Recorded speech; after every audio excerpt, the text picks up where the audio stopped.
Yesterday, in the first class, we covered few basic concepts related to extremism. We understood the linkages between development and extremism. And we also studied about Naxalism or Maoism in India. So now we are left with the second half of this chapter.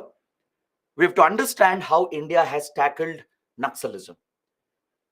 As I was mentioning yesterday, the most effective strategy to counter any form of extremism is to focus on both development and as well as the security approach.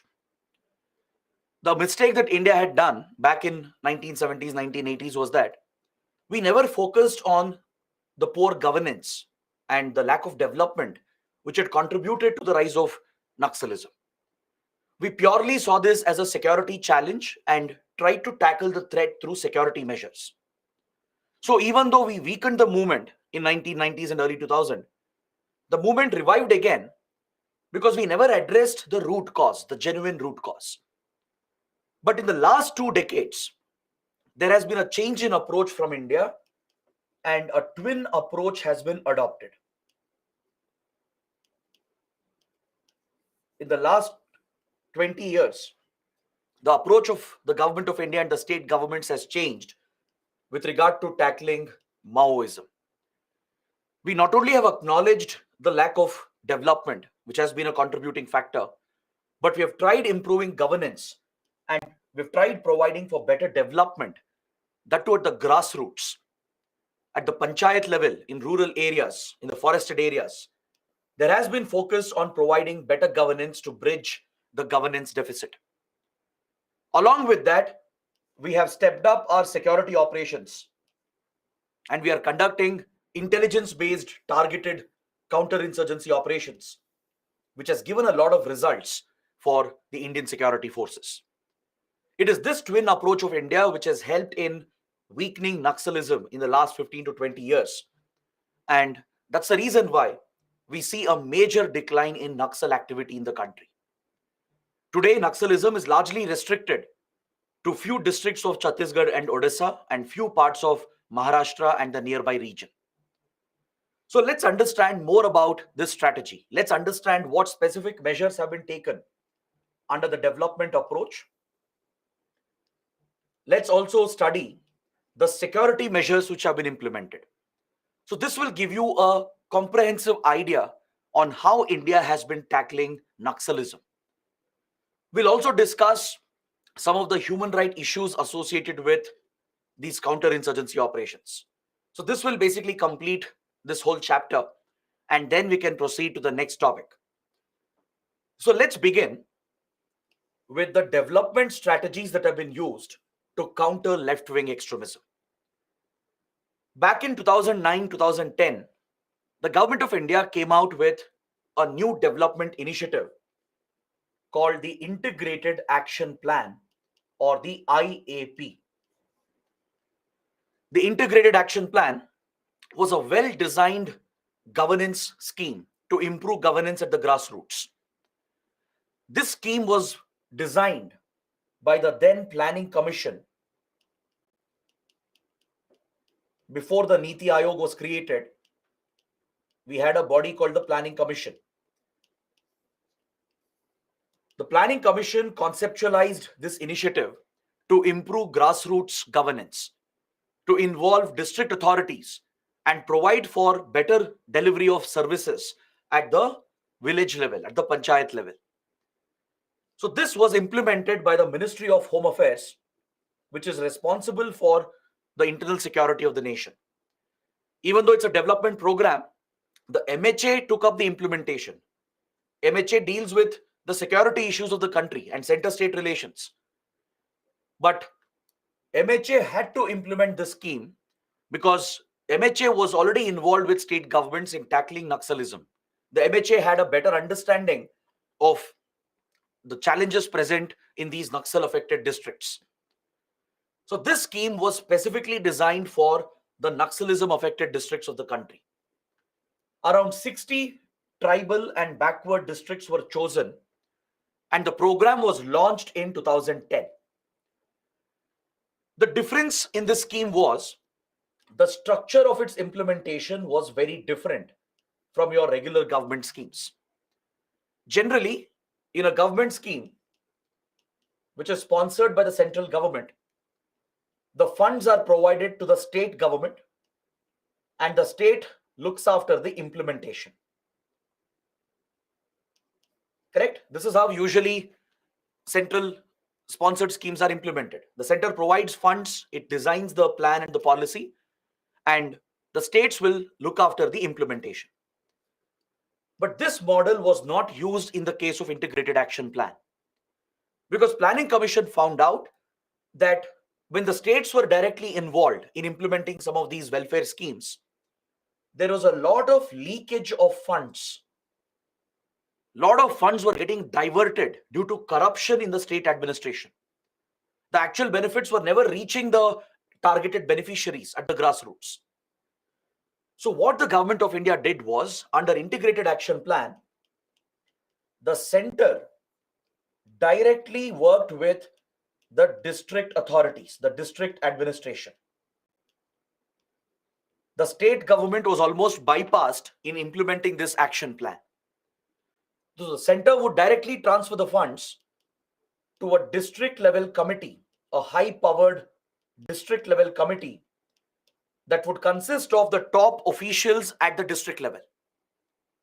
Now, in your district, who are the top officials?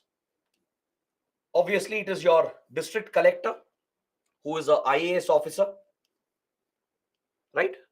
In some states, this office is called as the deputy commissioner or district magistrate, right? In some states, it's called district collector. The names might change from state to state, but the role and function is exactly the same. The IAS officer, who is the DC of the district or the DM, will have tremendous powers over administration in the district. Almost all matters of revenue, land administration, and even law and order, they all come under the DC or the DM. So under the chairmanship of the DC, a district level committee was formed along with the superintendent of police, the SP of the district,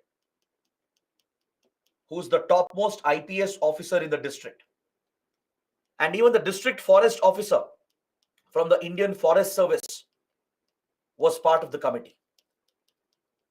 Since the scheme mainly focused on forested areas, tribal areas, and backward areas, the forest officers were also included in this committee. So these three top officials at the district level would be part of the committee, and they would decide on what kind of projects will be taken up for implementation. The district committee would work with the panchayat leaders. They would consult the elected leaders of the panchayats, the Zilla Panchayat, the Taluk, and the Gram Panchayat. They would consult with them and figure out what is necessary for those districts. Because see, the problems vary from state to state, from district to district. So you can't design a uniform program and implement the same program everywhere. Now in Bihar, maybe the problem is lack of education. Maybe in Odisha, the problem is lack of connectivity. In Chhattisgarh, maybe there is lack of electricity or lack of mobile internet connection. So the challenges in governance vary from state to state and district to district. So as a result, the scheme was made very flexible so that it can be customized while being implemented at the district level. The district authorities would decide upon what kind of project should be taken up and how the funds have to be used to provide for better governance at the district level. So the DC, the SP, and the district forest officer, they would be part of this committee who would work with the panchayat leaders and decide upon the projects and implement them as efficiently as possible. So this scheme was implemented for 2 years, from 2010 to 2012, and a dedicated funding of 25 crores and 30 crores was provided for each district during these 2 years respectively. In the first year of implementation, every district, the 60 chosen districts, they got an allocation of 25 crores. This is quite a big amount for each district at the district level. In the second year of implementation, 30 more crores was given. So basically, in a 2-year period, every district got 55 additional crore rupees that would be spent on important schemes at the ground level. The focus was to improve the image of the government, to bridge the deficit in governance in these tribal backward districts where Naxalism or left-wing extremism was a major security threat. This scheme actually saw a lot of success. It was very successfully implemented. It was monitored at the state level by the development commissioners, who are senior IAS officers. In every state, there would be different zones or divisions which are looked after by development commissioners. The development commissioners at the state level, they would look after the overall monitoring of the program. The MHA at the center would directly monitor the implementation, and district authorities in these selected districts, they would take up the actual execution of this program. The Planning Commission also played a role in monitoring the success of this initiative. And to ensure the funds are not misused, the entire plan was audited by the Comptroller Auditor General, by the CAG of India. So it was this unique structure of integrated action plan which made this a big success.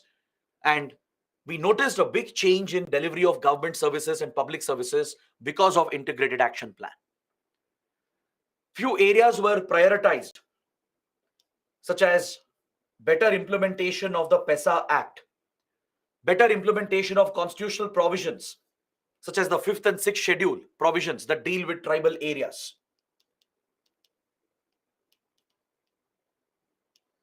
Then important laws that deal with tribal rights and tribal welfare, such as the Forest Rights Act.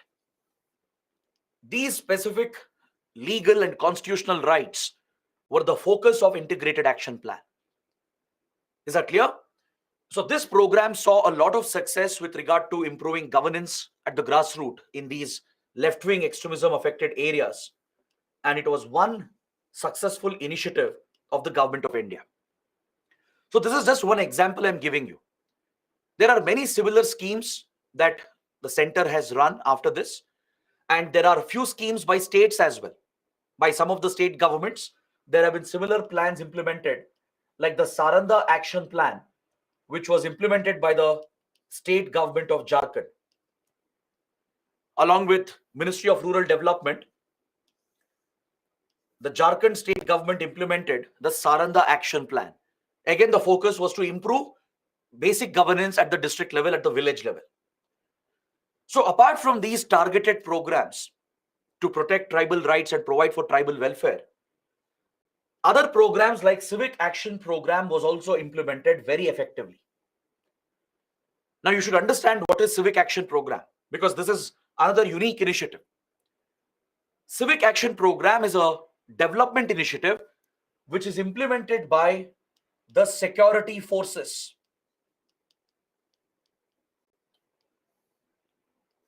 Now this might be a little surprising. Security forces are implementing development programs. Usually that is not their job. The job of security forces is to deal with the security threat. But in conflict zones,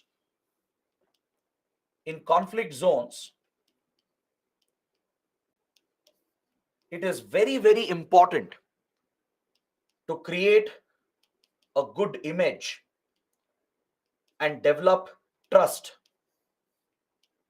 between the security forces and the local people. Because see, in these conflict zones where you have insurgency or terrorism going on, this is essentially an ideological war. The extremists have already carried out their propaganda. They already have some local support. So there is already some hatred and resentment against the state and the security forces. So if your police forces, your paramilitary forces, or if the armed forces are deployed for counterinsurgency, counter-terrorist operations, right? They will not be welcomed by the local people. They will face some resistance. And without local support, you can't succeed in these ground level operations. You might need local intelligence. You might need local support by the local people to ensure the success of these security operations. So, in order to create a positive image for the security forces and to build trust and a bond between the locals and the security forces, a dedicated program is implemented called the Civic Action Program. Under this initiative, the security forces, such as your Central Armed Police Forces, like CRPF or BSF, ITBP, SSB, if they're deployed in counter-Naxal operations, they will also undertake few development initiatives by using the resources that they have. Similar program is implemented by the Indian Army in Jammu and Kashmir and also in the Northeast region. The Indian Army is deployed in a counter-insurgency, counter-terrorist role in Jammu and Kashmir and as well as in Northeast. So here the Indian Army implements similar civic action programs. The whole idea is to build trust with the local people, create a more positive image for the forces, and create that bond, a trust-based bond between locals and the security forces. Because see, generally in a conflict zone where there is violence between the extremists and the security forces, the civilians might get trapped in between. The civilians become collateral damage. When extremists carry out an attack, civilians might get injured or killed. If security forces are conducting their operations, accidentally civilians might get caught in between and they might get injured or killed. So if this is not addressed by the government and the security forces, it will create even more resentment. There could be allegations of human rights violations against our security forces. In some cases, it might have happened as well. In conflict zones, it is quite common to come across serious allegations of human rights violations by some of our security forces. So to address this particular issue and create a positive image and to build a bond and trust between locals and the forces, this dedicated program is implemented in the conflict zones of India. Because see, the security forces, they have plenty of resources with them. They will have dedicated medical units with doctors and nurses. They will have medical equipment. So what they can do is they can conduct a medical camp. They can provide free medical consultation, free services. They can carry out maybe free eye checkup, free diabetes care. So such basic medical services can be delivered to the local people. And they don't need to reinvent the wheel, right? By using whatever resources they already have, and some additional funds are also given for this program. By using these resources, the forces will be at the forefront. They will take the lead in implementing such basic measures. For example, security forces have advanced communication equipment with them. They will have advanced radio sets. They will have satellite phones. They can share some of the communication networks with the local people, especially if those areas are remote and unconnected. Or let's say the region is hit by a disaster. Let's say there is a landslide or a flood or a cyclone. So these forces can step up and help the people in disaster management. That is how a bond can be built between these forces and the local people.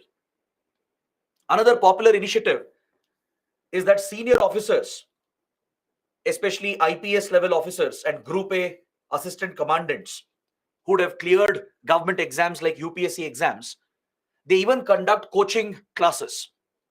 They train the local youth to prepare for competitive exams. That is all the government exams, including the UPSC exams. So such basic services are delivered to help the local community in different ways. Security forces will also have engineering equipment. For example, let's say a road or a bridge is damaged and local people are not able to travel. Security forces can repair the bridge, they can repair the road, or they can build a water tank to ensure water supply in the village. Such basic tasks can be taken up, and this program plays a very, very important role in a conflict zone to gain the support of the local community. Understood? The whole purpose of Civic Action Program is to gain the trust and the support of the locals in favor of our security forces.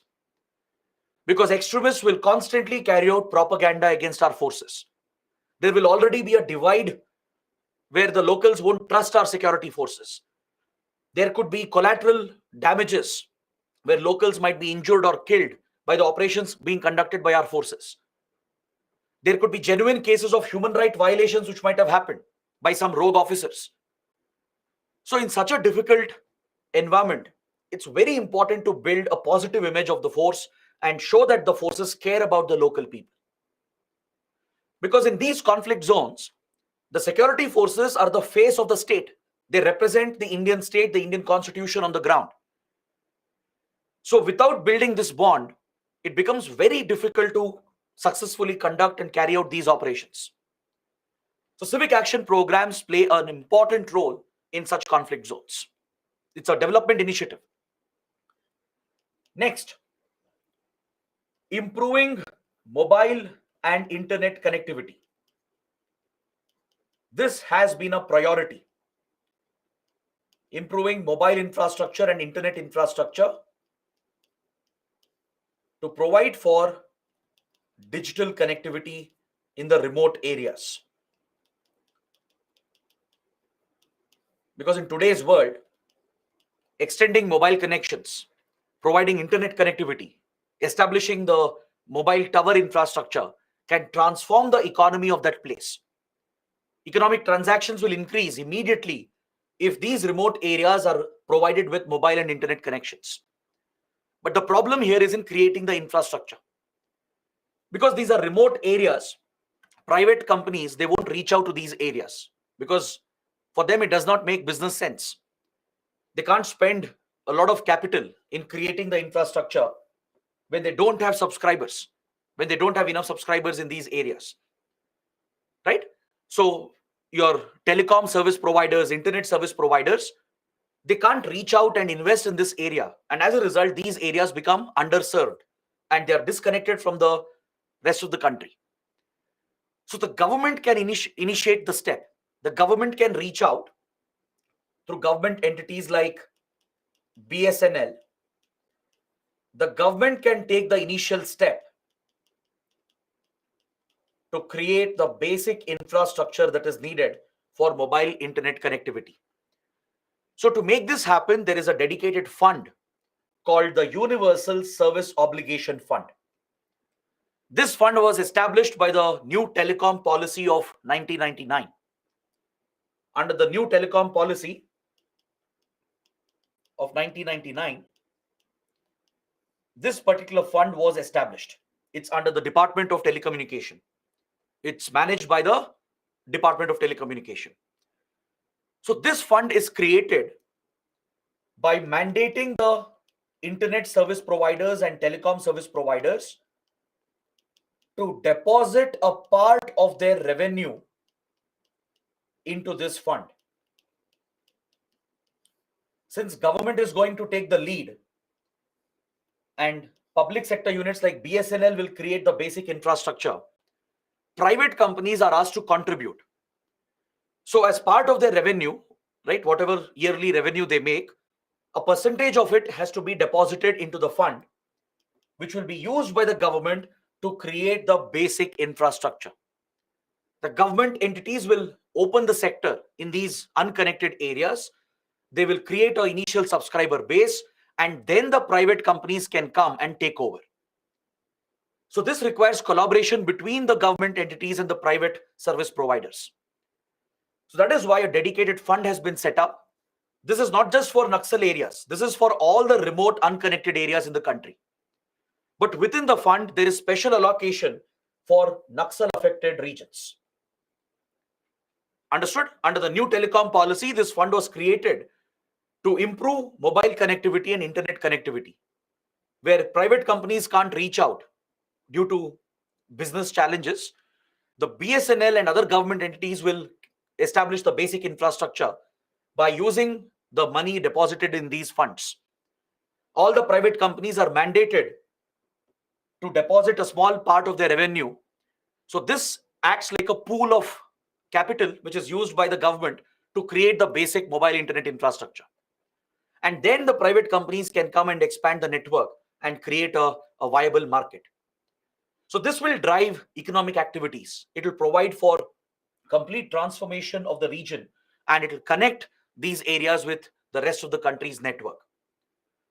So this fund is not just for Naxal areas. This fund is for all the unconnected areas in the country.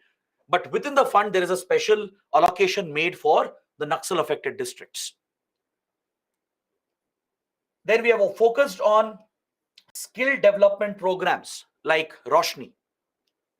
Roshni is a skill development initiative to provide for vocational training and to impart few basic skills to tribal communities so that they can secure their livelihood. It's a capacity building program specifically meant for the Naxal districts. Is that clear? So basic vocational skills are taught, like plumbing skills, carpentry skills, or masonry skills. Such essential skills are imbibed to the tribal population so they can seek out jobs in the market, or they can start their own business. They can become their own, they can start their own enterprises, and thus they can sustain their own livelihood.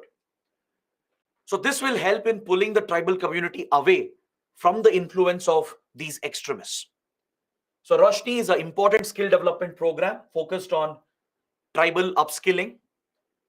And we also provide compensation to the victims and the families that are affected by the violence. And we also have a surrender rehabilitation policy in place. These measures are also very, very important in a conflict zone. You should be ready to compensate the victims of the violence which is happening. Right? Many families will lose their family members. The whole family would be uprooted if the bread earner is killed because of the conflict which is going on. Innocent civilians can get caught and they will become collateral damage. People might get injured, disabled, right? Their livelihoods are lost. Or if a family member is killed, the entire family is uprooted economically, financially. So the government has to reach out, the center and state, both the governments have to reach out and provide immediate compensation to these families and victims so that we can show that the state cares about the people. We can keep them away from extremist influence. We can show that the state genuinely cares about the local people, the local civilians. Right? It's also a humanitarian obligation as well on the state. So along with providing compensation, there should be a surrender policy. If the terrorists or the insurgents, if they are willing to give up their arms, if they are willing to surrender, if they are willing to come back into the mainstream, this opportunity should always be available in order to encourage the surrender of these insurgents and terrorists. In fact, we do have a surrender policy in almost all the conflict zones, in Northeast India, in Jammu and Kashmir, and in the Naxal corridor. Is that clear? If they haven't committed any heinous crimes, if they haven't been involved in terrorist attacks, if they have been just misled and brainwashed, then the government will give them an opportunity. It will not pursue any cases against them. They'll not be arrested. They'll not be jailed. Instead, they'll be brought back to the mainstream and they will be rehabilitated. To attract them to surrender, there will be an incentive. There will be a financial incentive that if they come to the police and surrender and lay down their arms, they will be given a certain financial package. A small amount of money is given to help that person to come back into mainstream society. And the government will also help them in getting a job and in coming back to mainstream life.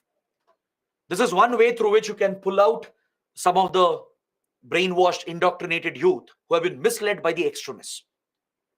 So having a surrender rehabilitation policy is very important. And we have implemented this in the Naxal corridor. We have similar schemes in Jammu and Kashmir as well, and in the Northeast region as well. So these are some basic developmental initiatives that the government has taken up to improve development and governance at the grassroots. Other than that, we have focused on good governance to tackle corruption,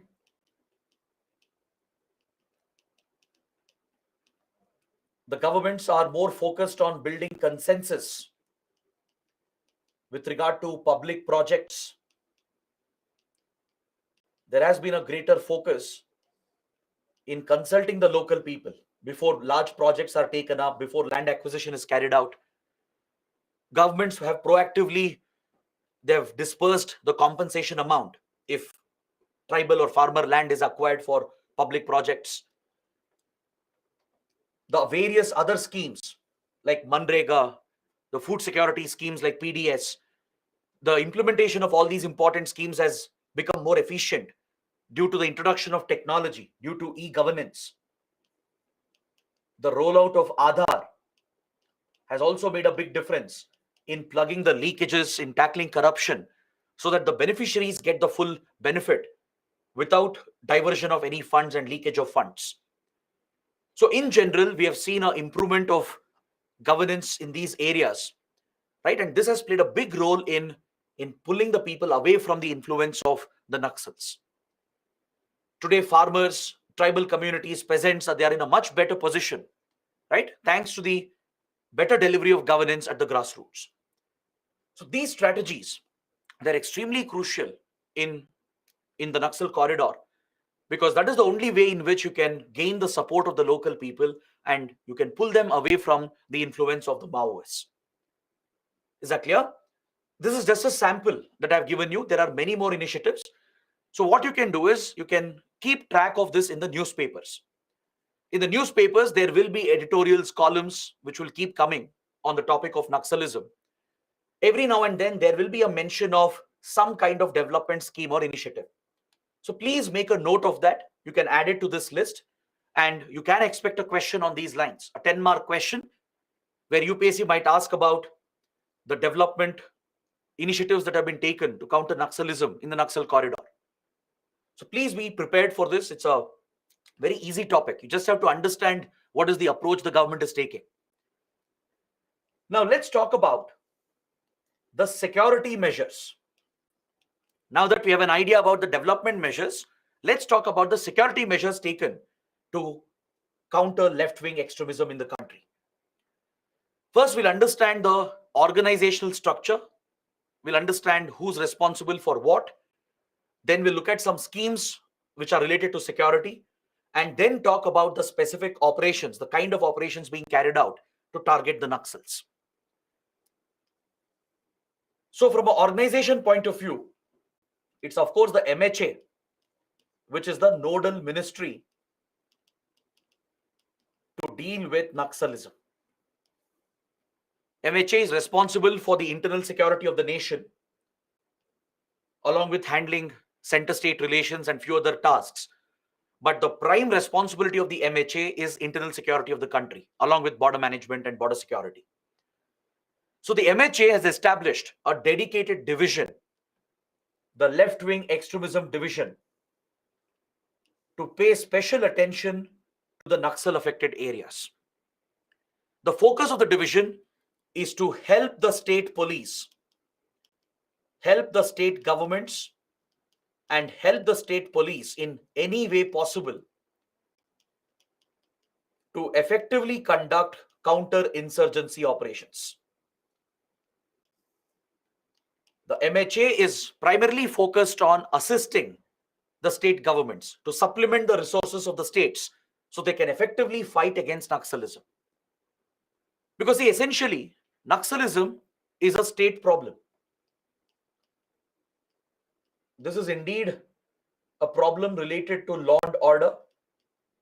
It is a problem related to public safety. So these subjects, they come under the state list.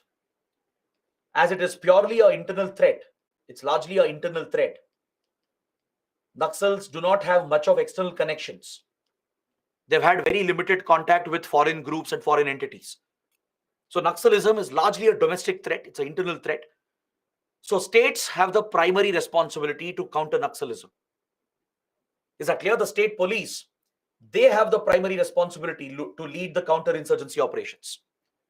But the problem is our state police forces are not well equipped. They're not well trained. They're not motivated enough. This is where the central government comes in. And since this is a interstate problem affecting multiple states, it requires coordination as well between different states. That is where the center comes in to achieve that coordination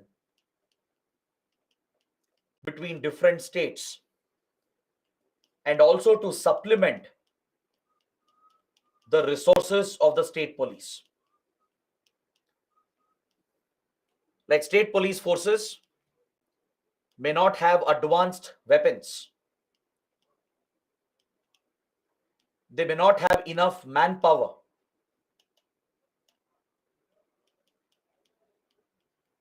They may lack specialized training in jungle warfare or in guerrilla warfare. They may not have advanced communication equipment. They may not have the right form of transportation, which is safe for the security forces. They need armored vehicles, specially built vehicles to move the troops around. Right? They will need advanced technology as well. Maybe GPS navigation kits, satellite communication. They would need advanced technical intelligence, which is collected through interception, by intercepting mobile and internet traffic, by intercepting satellite communication. So such advanced tools are not available to your state forces. They can't do this on their own. This is where the central government comes into picture. The Home Ministry will coordinate with different state governments and state police, and it will supplement them with the resources that are needed. The center will deploy the CAPFs, the Central Armed Police Forces. The primary force that is deployed against Naxalism is the CRPF, the Central Reserve Police Force. The CRPF is responsible for internal security. It's usually deployed in an internal security role.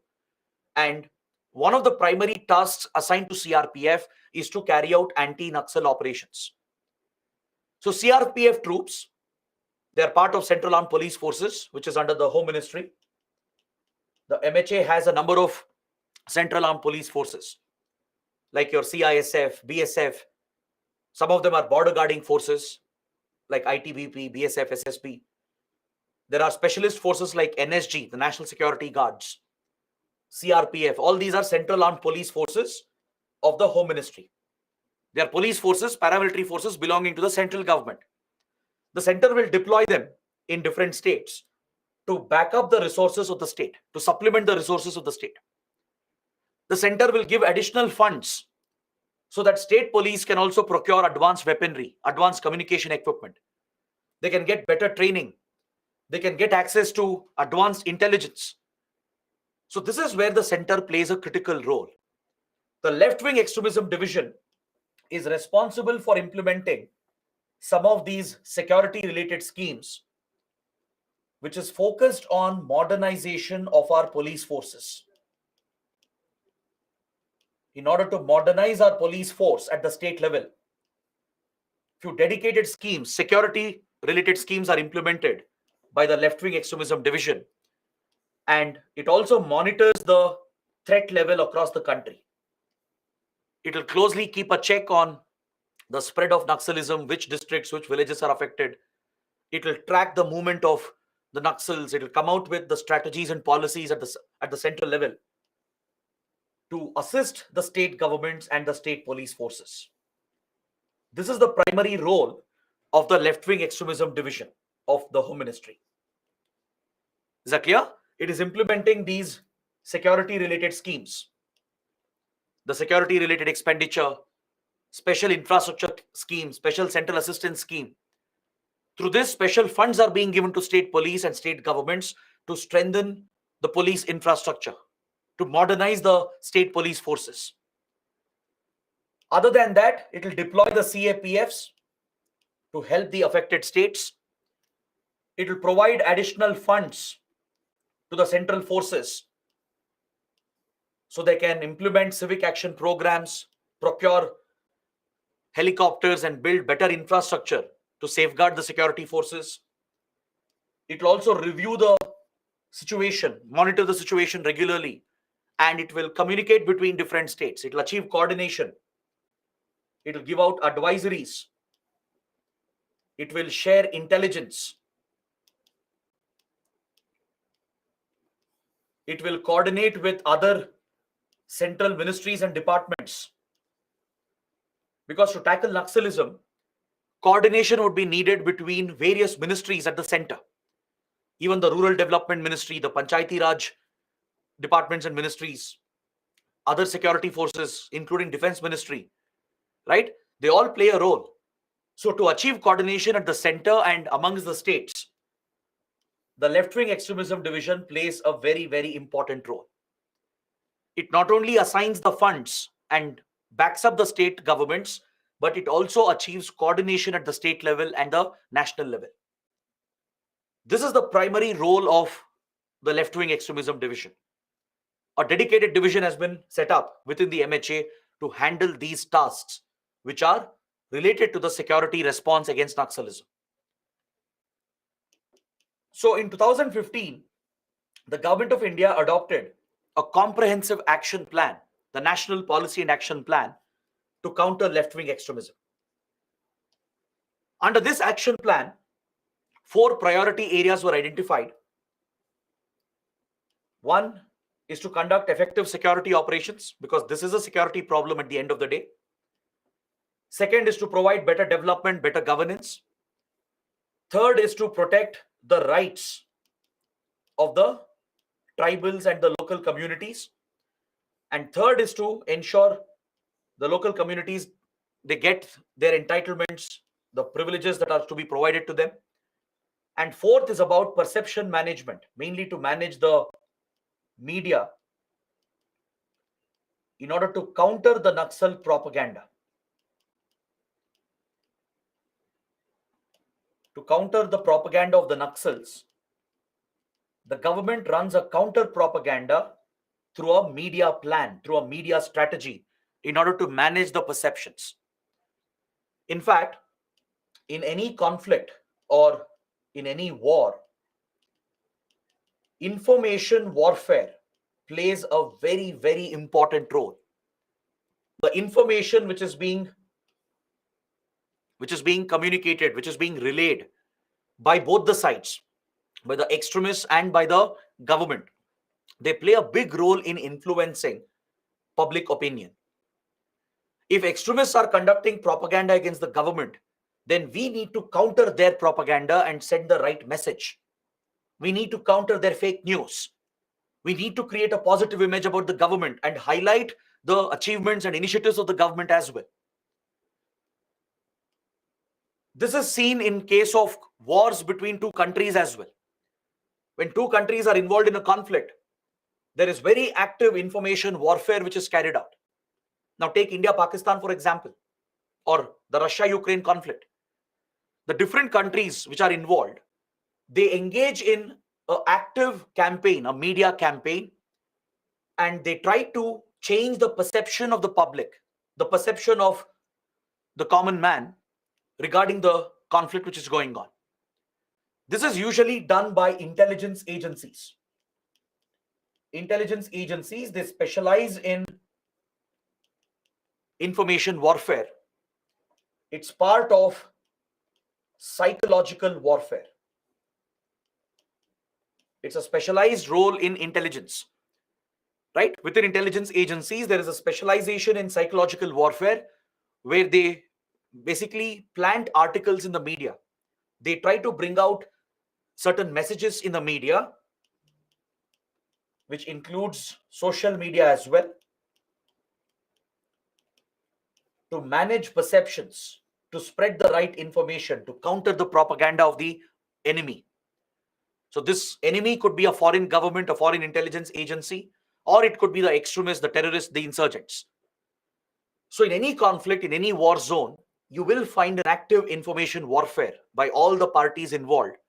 It's part of psychological warfare. So even to counter Naxalism, it's very important to counter their propaganda. Even we have to engage with the media, communicate to the people, highlight that Naxal ideology is wrong. We should highlight the success of the government, the initiatives of the government, which is providing for better development. The changes which are happening on the ground should be showcased to the people.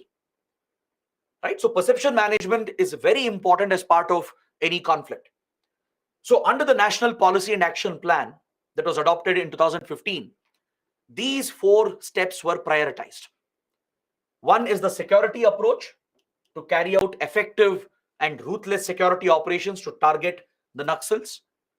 Second is to provide better development, better governance. Third is to ensure that the rights and entitlements of the local communities is given to them. And fourth is to manage perceptions and counter the propaganda of the Naxals. So as part of the security measures, we have some important schemes which are implemented, such as the SRE scheme, the Security Related Expenditure Scheme. Now, you don't have to by heart all the details of these schemes. Just understand what the schemes deal with, just the basics. That is more than enough. The Security Related Expenditure Scheme and even the other related schemes which I'm going to mention, they are all focused on modernizing our state police forces. For example, under SRE, state governments are encouraged to procure advanced weapons and advanced equipment and provide better training to their police forces. And whatever cost they incur, this additional cost will be reimbursed by the central government. Now, let's say Chhattisgarh State Police, they don't have enough financial resources to procure advanced assault rifles. So what the center will say is that, please go ahead and buy the weapons you want.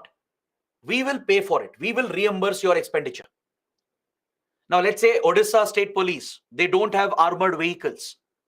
The center will say, please go ahead and procure these vehicles you need, provide better training to your police, and we will reimburse the cost under this scheme.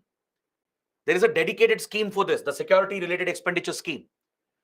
So the cost incurred by the Naxal affected states to modernize the police forces, specifically to counter Naxalism, this cost is borne by the central government. Center will reimburse that cost entirely. So this creates an incentive. It creates an incentive to the state governments to modernize their police forces. Because your regular police forces cannot deal with Naxalism. Remember what I mentioned yesterday. Naxals are very well organized. They're very well structured. It's not just another criminal gang. It's a well-structured insurgent outfit. They're highly motivated, highly trained. They have sometimes better weapons than your police forces. Sometimes they have better communication equipment, better strategies, and better tactics than your own police forces. Your ordinary police force cannot tackle the Naxal threat. Naxals use the geography to their advantage. They hide in forests. They carry out ambush attacks. Right? They engage in guerrilla warfare. So you need your police forces to also specialize in guerrilla warfare tactics. They will need commando level training. So all of this will require a lot of expenditure. So states are being encouraged and incentivized through the scheme to modernize their police and set up dedicated anti-Naxal forces. Is that clear? The cost will be reimbursed by the central government. There are many similar schemes on these lines, such as special central assistance for 30 most affected districts. The funding is given again to modernizing the police infrastructure to strengthen the security infrastructure in the state level. You have special infrastructure scheme, which is mainly focused on fortifying the police stations. Because remember, Naxals primarily target the security forces and government buildings. One of their preferred target would be the police station itself, because they'll not only manage to kill few police officers who they see as their target, but they can also loot weapons from the police armory. This has been one strategy of Naxals to get hold of advanced weapons. They loot from our own police and security forces by attacking police stations and the base camps of security forces. So you need to strengthen the infrastructure, the security measures around the police stations and the security camps present in the Naxal areas. These facilities have to be fortified.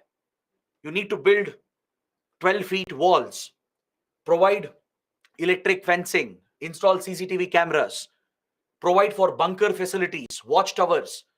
These basic security measures have to be taken to defend your police stations and security camps from Naxal attacks.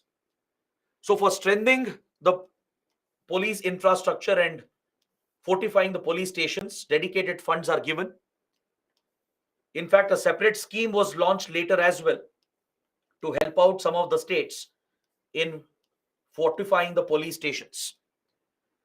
So this is how the center has been helping the state governments and the state police. Even for civic action program, as I was mentioning, special funds are allocated by the Home Ministry. The concerned Central Armed Police Forces like CRPF. CRPF is the primary central force deployed. And in some places, even BSF, ITBP, and SSB are deployed. In some districts, few battalions of BSF, ITBP, and SSB are also deployed to assist the state police. These Central Armed Police Forces, they get some additional funds so that they can implement civic action program, which we were studying earlier. They also get assistance from central government to hire helicopters if needed. Helicopters can be a force multiplier. It can help in quick deployment of troops.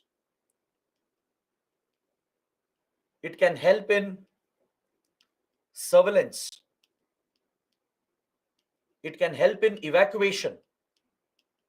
Imagine there is an ambush attack where some of your forces are injured or killed, and you need to evacuate the injured officers.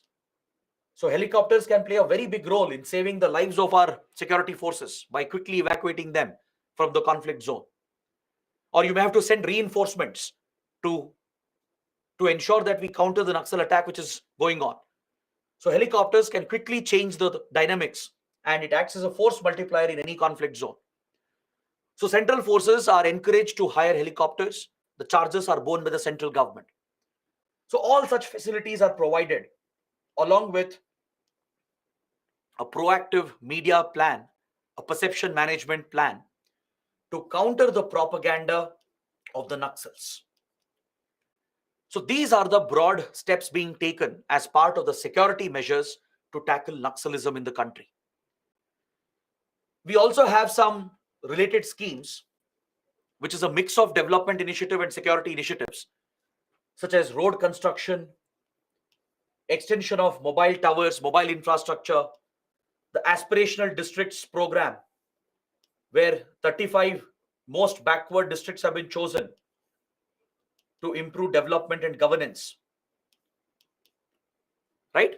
Because you need good connectivity to be able to move the troops around. Connectivity will not only help in development, it will not only help the local people, it is also needed for your troops. If you have deployed hundreds and thousands of state and central forces to counter Naxals, they need good roads to move around. They need roads which are safe, which are protected from Naxal attacks. So all such initiatives are funded by the center to support and back up the state governments, and states will have their own initiatives on these lines to modernize our police forces and enhance the effectiveness of security operations. Is that clear? So this is the broad strategy of the government at the center and the state to ensure that we are effective in our counterinsurgency operations. Now let's talk about the kind of security operations which are being undertaken. In the last 15-20 years, right, our strategy and tactics have changed at the ground level, and this has given immediate results. We have managed to cut off their financing routes. We have managed to target the top leaders and mid-level commanders. We have eliminated many of the top leadership of Naxals. Many have been arrested. And this has been critical in weakening Naxalism in the last 15 years. So let's understand a few details about these security operations itself.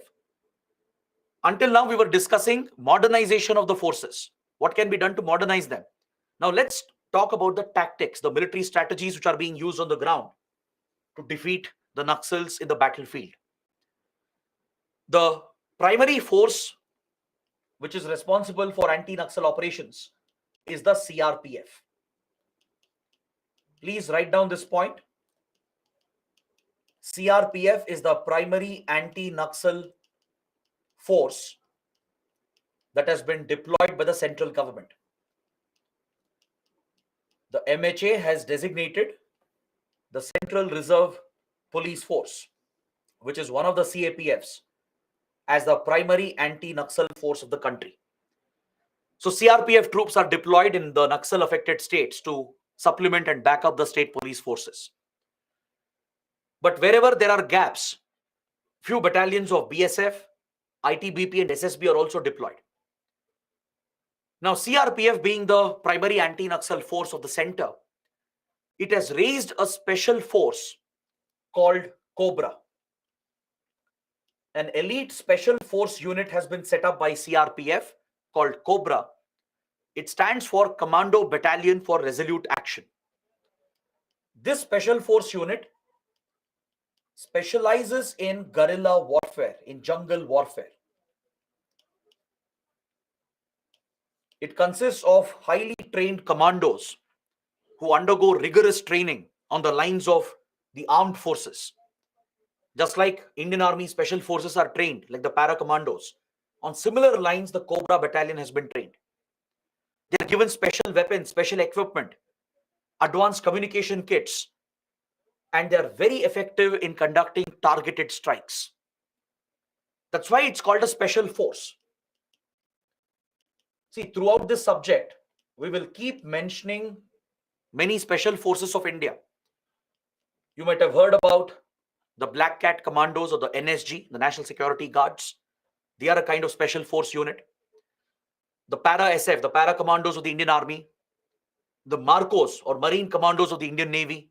The Garud Commandos of Indian Air Force. Right?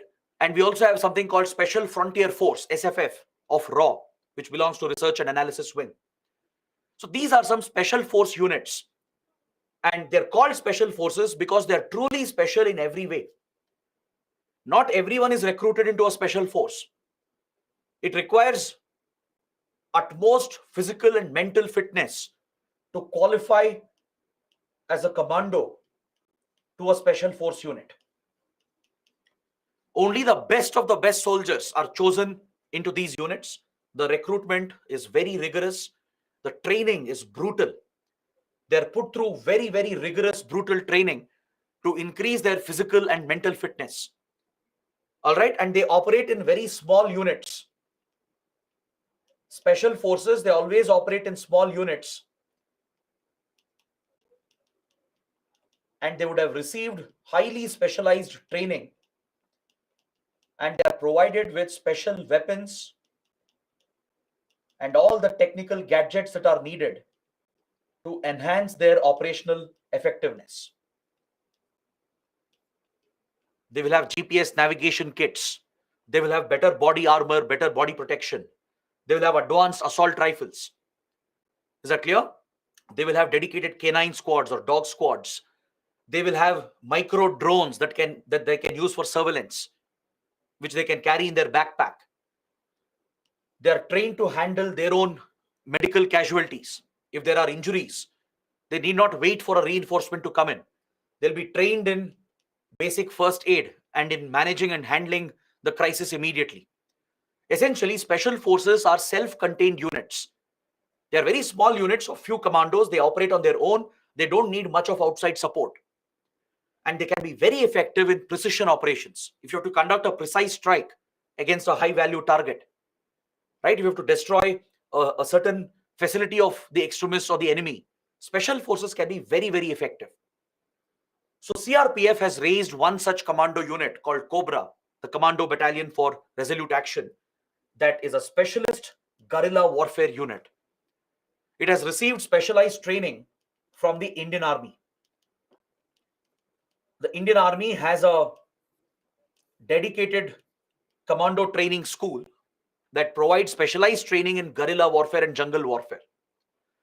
So this school of the Indian Army has given training to the Commando Battalion of the CRPF. And the Cobra commandos have been very effective in anti-Naxal operations, where they are working with the state police forces. Is that clear? So that is one new strategy which has been used. Next, there was an operation that was carried out starting from 2009, which has been unofficially labeled as Operation Green Hunt under the then Manmohan Singh government, when Naxalism was reviving. Right? CPI Maoist had been formed in 2004, and Naxals were regrouping and carrying out major attacks. So the Intelligence Bureau assessed that Naxalism is reviving and it's becoming the most biggest threat for India. So then Manmohan Singh even said that left-wing extremism is our biggest internal threat. So following this, a series of covert operations were launched in the forested Naxal areas, which is informally labeled as Operation Green Hunt by the media. The government denies this operation. The government has not acknowledged these series of operations that were conducted in the Naxal corridor. Is that clear? It was largely a covert, a secret operation. This apparently went on for many years. From 2009, these operations lasted until 2012. These were intelligence-led operations based on specific intelligence. Targeted operations were conducted to eliminate the top and mid leadership of the Naxals. All right? It triggered a lot of controversy as well, because there were allegations of human rights violations under the operation. So government has denied that such an operation was carried out. But the media has brought out some evidence, and the media has given the name Operation Green Hunt. It's not given by the government itself. So under this series of operations conducted across multiple states over 3 years, India saw a very big success because we managed to take out many top and mid leaders of the CPI Maoist. It is seen as a very successful operation despite the controversy surrounding it. This played a big role in weakening Naxal activity after 2012. Is that clear? Next, even the state police are not behind. State police forces have taken their own measures, especially the Andhra Pradesh police. They played a critical role in destroying the PWG, in weakening the People's War Group in 1980s. It was one of the first state police forces to achieve such a tremendous success in counterinsurgency operations. Remember, yesterday I was mentioning that Andhra Pradesh police, they adopted a unique strategy in the 1980s, and they successfully managed to weaken the PWG. So let's take a look at this, because this success of Andhra Pradesh against PWG, it is a case study even today in many training schools. For example, if you go to National Police Academy, if you clear this exam, become an IPS probationer, right? You go to your Sardar Vallabhbhai Patel National Police Academy at Hyderabad. One of the case studies which is taught to you in counterinsurgency is how Andhra Pradesh succeeded in bringing down PWG. They used a unique set of strategies to target the PWG. This is a global case study as well. Many foreign counterinsurgency forces also study the success of Andhra Pradesh police. Because see, compared to what other states were doing to target Naxalism, the Andhra police, they adopted a very different strategy. What they did was, they raised their own special force. Andhra Pradesh was one of the first states in India to have its own special force called the Greyhounds. The Greyhounds, they saw remarkable success against the PWG. The difference was in their recruitment, in their training, in their equipment, and more importantly, in their motivation. This is where the Andhra police, they delivered a masterstroke. See, generally what happens is that when a conflict is going on, especially an insurgent or terrorist movement is going on, usually forces are brought from the outside. Now let's say Naxalism is raging in Odisha. Now center will deploy CRPF or BSF along with the state police. The problem is the troops that are coming from the outside, they may never connect with the problem. First of all, they'll not understand the local geography, right? They'll not be well versed with local culture and customs. They will not speak the tribal language. These are very, very important aspects in these operations, in counterinsurgency, counter-terrorist operations. If you have to generate ground level intelligence from the local people, you have to speak the local language. You have to blend with local customs, local culture, and form relationships with the local people so you can generate valuable intelligence based on which you can conduct your targeted operations. You should be well versed with the local terrain and geography, and outsiders will not have that kind of experience. And also, outsiders will not have the right motivation as well. Now, let's say you're bringing CRPF troops, right? Some of them will be from Kerala, some will be from Assam, some are from UP, Bihar, Karnataka. You deploy those troops in Odisha, right, to fight Naxals. They have no personal angle. They have no personal motivation to defeat Naxalism. We are not questioning the professionalism of the troops. We're not questioning their drive. But they don't have the personal connect. But imagine if local youth are recruited who are affected by Naxalism, who would have lost their family members, whose education was ruined because of Naxals. If you recruit such youth, they will have a stronger urge to fight Naxalism and defeat Naxalism at any cost. It becomes a personal battle for them. This is the strategy that Andhra Pradesh adopted.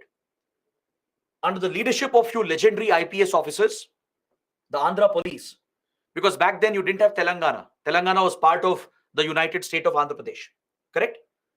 So the Andhra Pradesh police adopted these strategies. They raised a special force unit called the Greyhounds, and they only recruited the local youth. They focused entirely on the tribal belt and the forested areas where Naxals were active. They handpicked most of the members. They saw which families were affected by Naxal violence. Because as I told you, Naxals would have targeted civilians as well. They might have killed few family members. So they will have a personal grudge. Some of their lives and livelihood and their education would have been ruined because of Naxals. So such youth were specifically identified and they were recruited into the special force. They were given specialized training by the Indian Army. The Andhra Pradesh police got them trained by the Indian Army. They specialized in guerrilla warfare. They were given specialized weapons, specialized equipment which is needed to give them an edge over Naxals. And more importantly, they were highly driven and highly motivated compared to your regular troops. Most of them who are part of Greyhounds, they had a personal angle to fight this war. It was not just about some government or some extremist force. It was personal for them. So when the loss is personal, the motivation is stronger to fight back and defeat the ideology itself. So this is where the Greyhounds were unique. And they were very well compensated. Since they are putting their lives at risk, you need to incentivize them with better pay, better perks. If they get injured or killed, they should have a very big compensation which is given to their family, right? That is also a big motivation. So all these arrangements were given, and Greyhounds became very, very successful in targeting the PWG. In the Eastern Ghats, right, in the Telangana, Andhra Pradesh belt, the PWG was almost wiped out by the Greyhounds because of this unique strategy. They generated actionable local intelligence. They worked with the local tribes. They spoke the local language, right? They could easily get information on where the PWG troops were hiding. And they would effectively carry out these operations as they understood the local terrain and geography. And because of their strong motivation, special training, and special weapons, they saw tremendous success against the PWG. So this is one success story, right? So this now is being replicated by other states as well. Most of the Naxal states, they're raising their own anti-Naxal forces with special forces training. Like Chhattisgarh has raised the Black Panther. Odisha also has its own special force unit. Within the state police, a special force that specializes in guerrilla warfare has been raised mainly by recruiting the local youth and by giving them better training and better motivation. So this is always a good strategy to follow when you're fighting an ideological war, when you're dealing with a protracted conflict. Correct? This strategy can be very, very important in countering insurgency and terrorism. That is why it is a case study. The success of Greyhounds is a case study in many police and security schools where training is provided to future officers. Is that clear? Now, along with all these measures, the central government is providing a lot of logistical support. We are bringing advanced weaponry and advanced tools and advanced technology to enable our fight against Naxalism. The Indian Air Force has been deployed in a non-combat role. Indian Air Force has been deployed in a non-combat capacity where some of its helicopters are being used for evacuation. Right?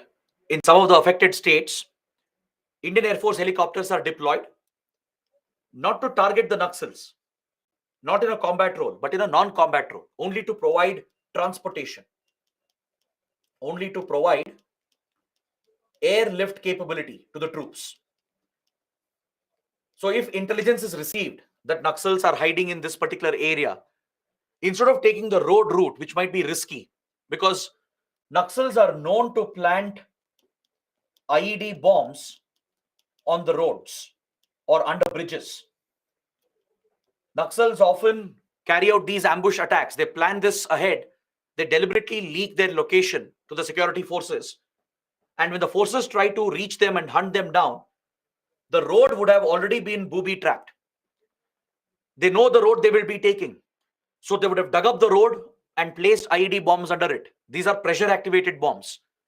Or they would have identified certain bridges where the vehicles will pass, the convoy will pass, and they would have already placed the bombs. The moment the convoy passes, it will explode, killing multiple troops. And Naxals will surround them. They will surround the convoy. They'll be waiting in ambush around it. Once the explosion happens, there is chaos. Many troops are killed. Immediately, they open mass firing and kill even more troops on the other side. This is a common strategy of the Naxals. So deployment through road might be risky sometimes. It will take time as well. So if helicopters are readily available, it will help in surveillance. It will also help in quick deployment of the troops. And we can even send reinforcements if needed. If the first units which went, if they suffer losses, a second reinforcement unit can be sent to back them up. If there are injuries, right, they need immediate medical attention. Those who are injured, they can be evacuated as well from the battle zone. Casualty evacuation can happen and precious lives can be saved. So helicopters become a force multiplier in a conflict zone as they provide airlift capability for the troops. So Indian Air Force is deployed here in a non-combat role to provide the transport capabilities for CRPF and the state police forces. Then other central agencies like Intelligence Bureau,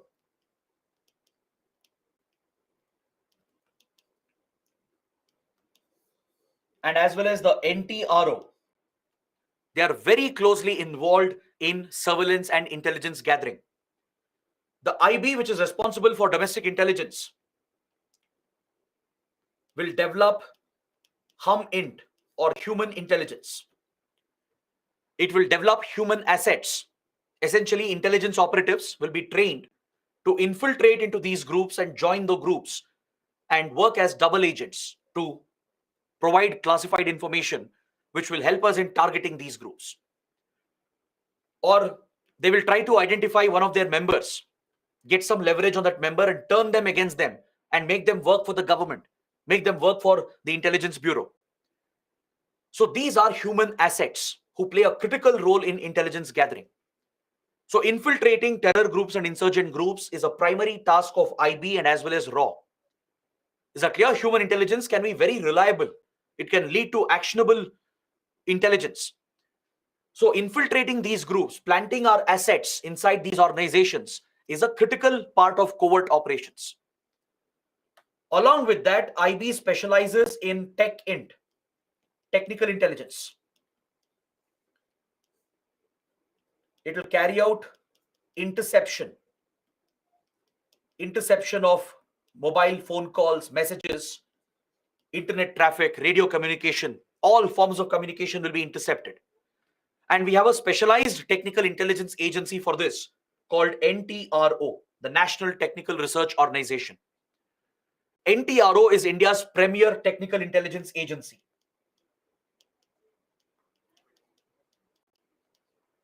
Have you guys heard of the National Security Agency of the US, the NSA, or GCHQ of UK? These are specialist technical intelligence agencies. They specialize in electronic surveillance, technical surveillance. On similar lines, India also has an elite technical intelligence agency called NTRO. It was established after the Kargil War. Right? During Kargil War, there were many deficiencies in our intelligence architecture. So a lot of security reforms were carried out.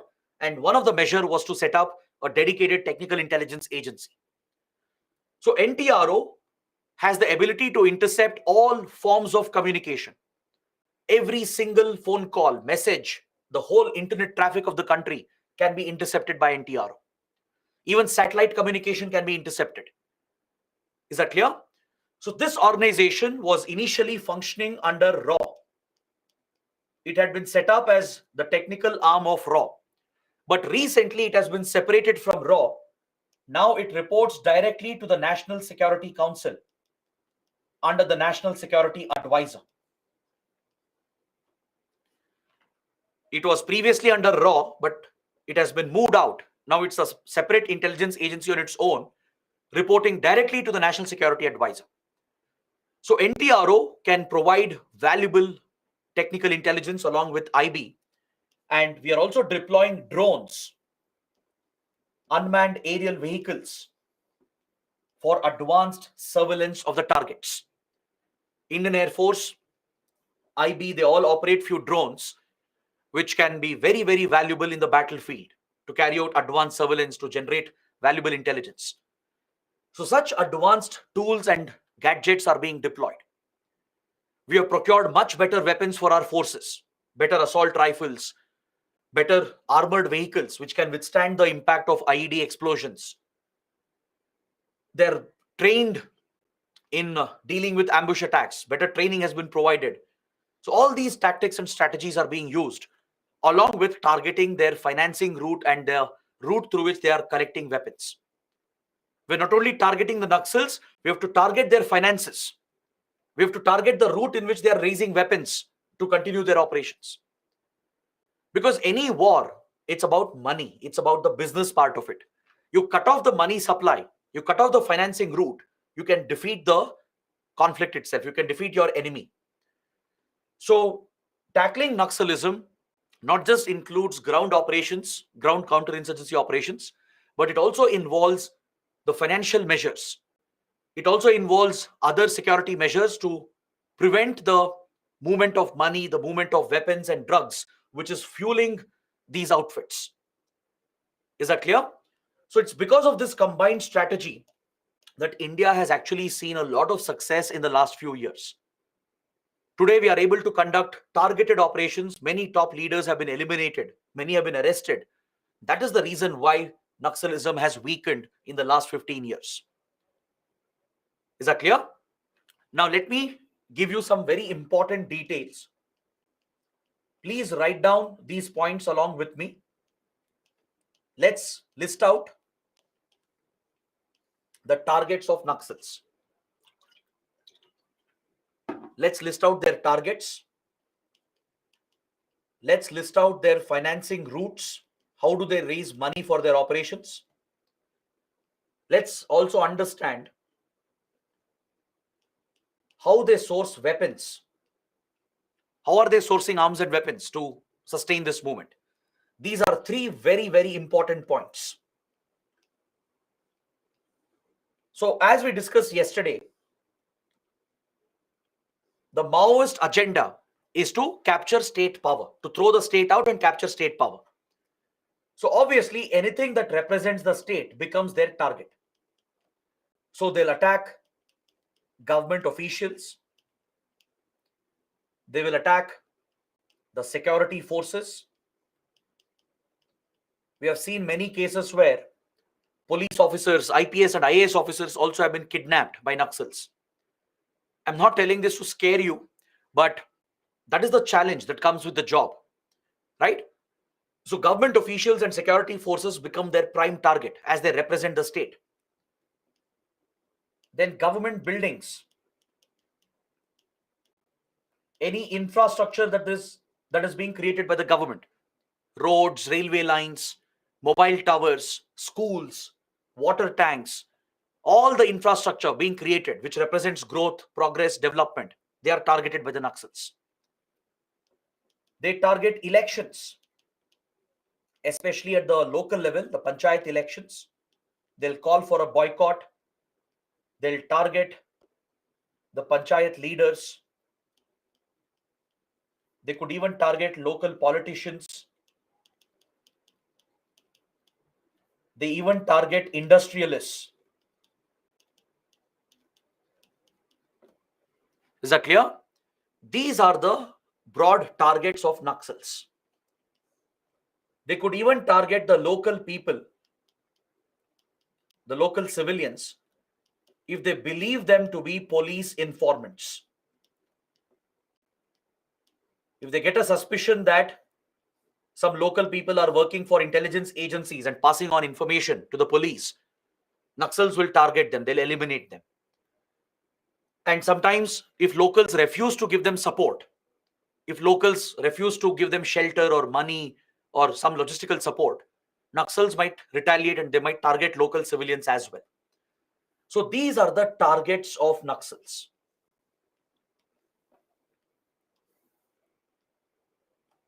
Is that clear? The method of attack largely used by Naxals is an ambush attack, which is a classic tactic of guerrilla warfare. They basically lure the forces, they attract the forces by leaking some information about their location. They would have planned the route through which the forces will reach. They would have planted bombs along the route, and they will surround the convoy and open large-scale firing to kill as many troops as possible. As I told you, they are specialists in building IED bombs.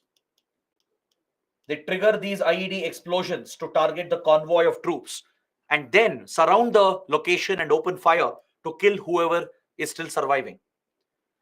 And Naxals are so depraved that they've used dead bodies of our martyrs to booby trap them. You know what's a booby trap? Basically, it's a decoy. Basically, they're hiding bombs inside the dead bodies or below the dead bodies. Why do they do that? Because they know that the security forces will come back. Reinforcements will come to pick up the dead, right? To give medical attention and to take them back, to provide them a basic cremation.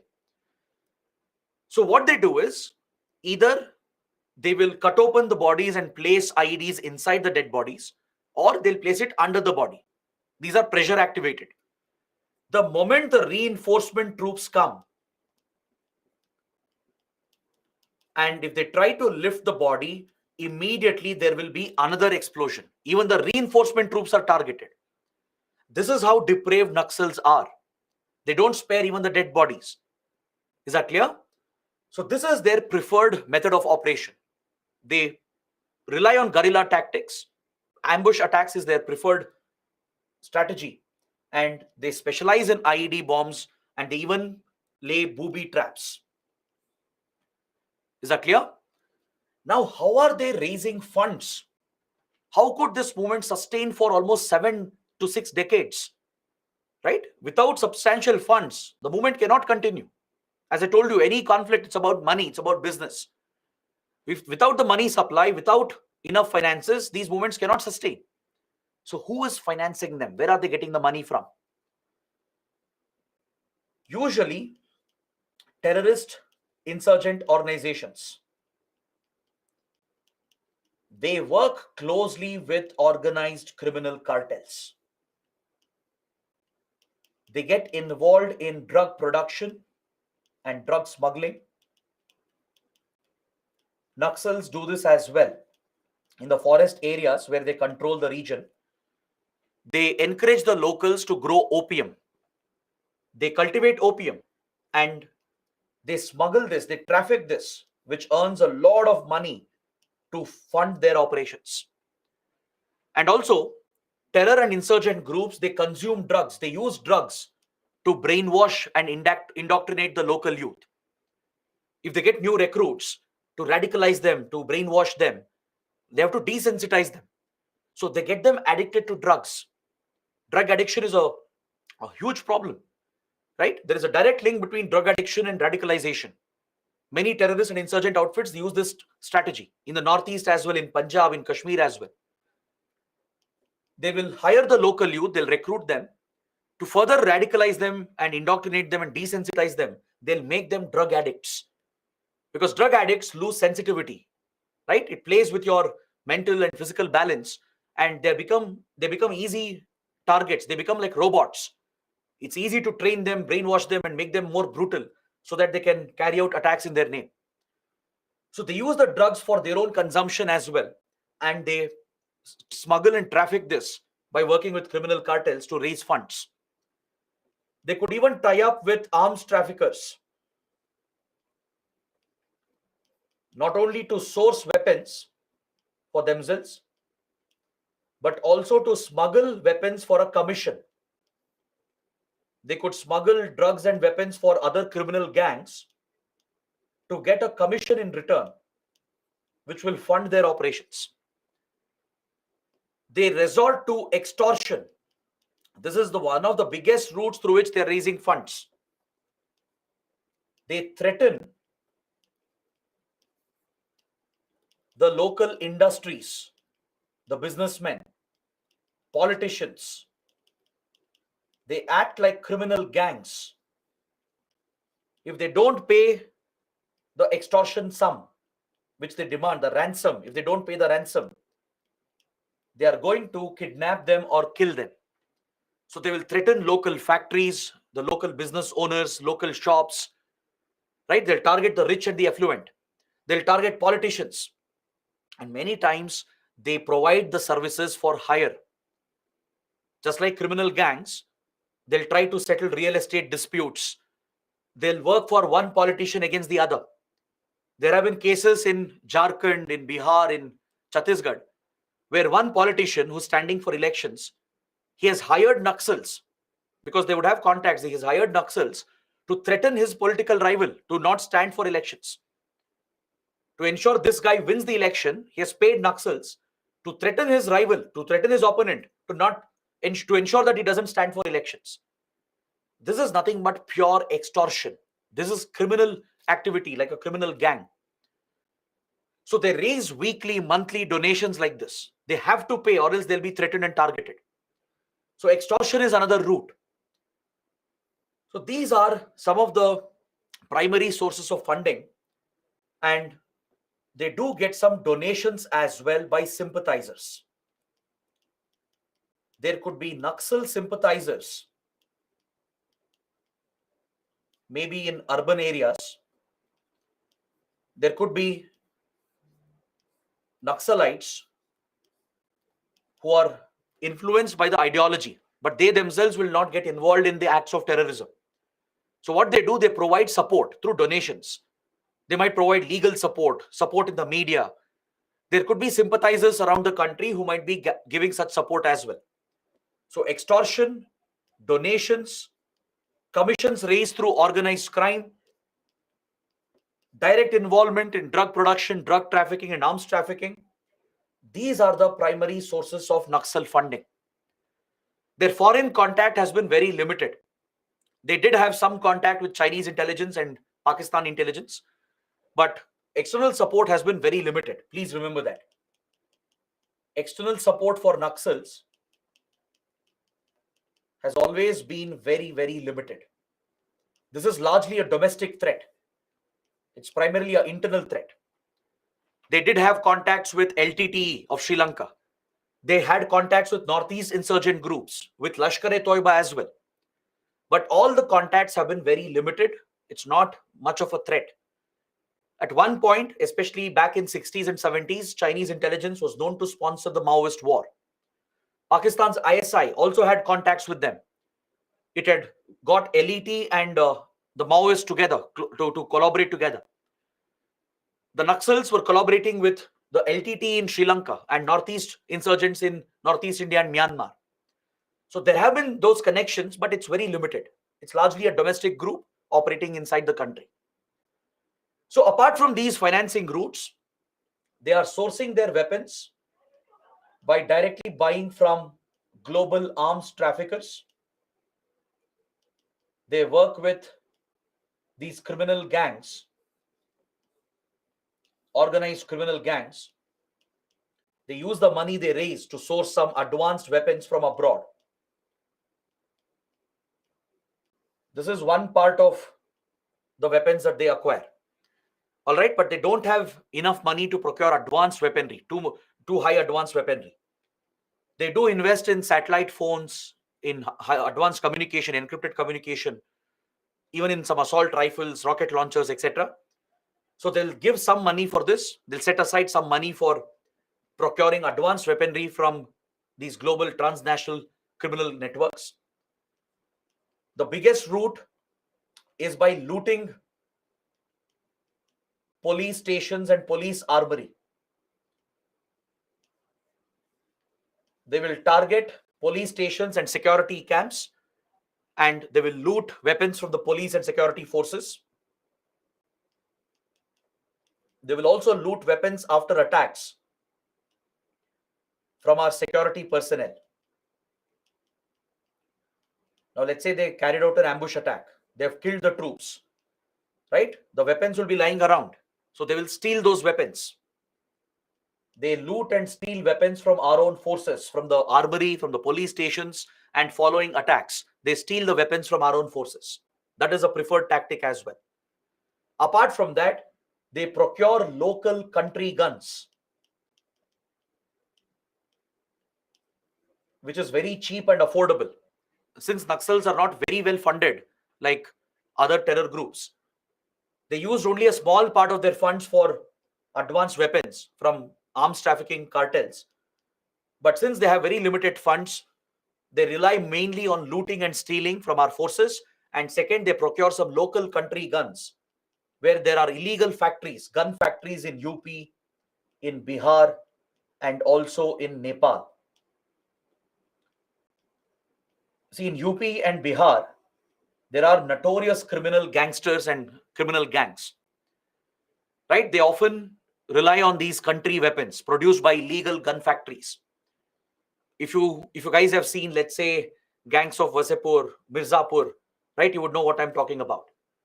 So this is a major threat. There are criminal gangs involved in producing these illegal local country guns. They're very cheap.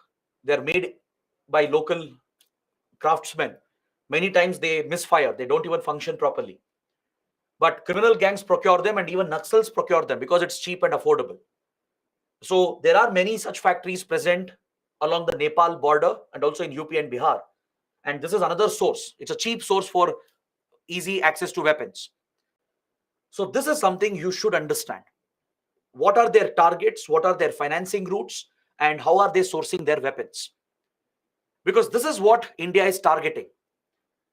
The National Investigation Agency, the NIA, which is responsible for counterterrorism,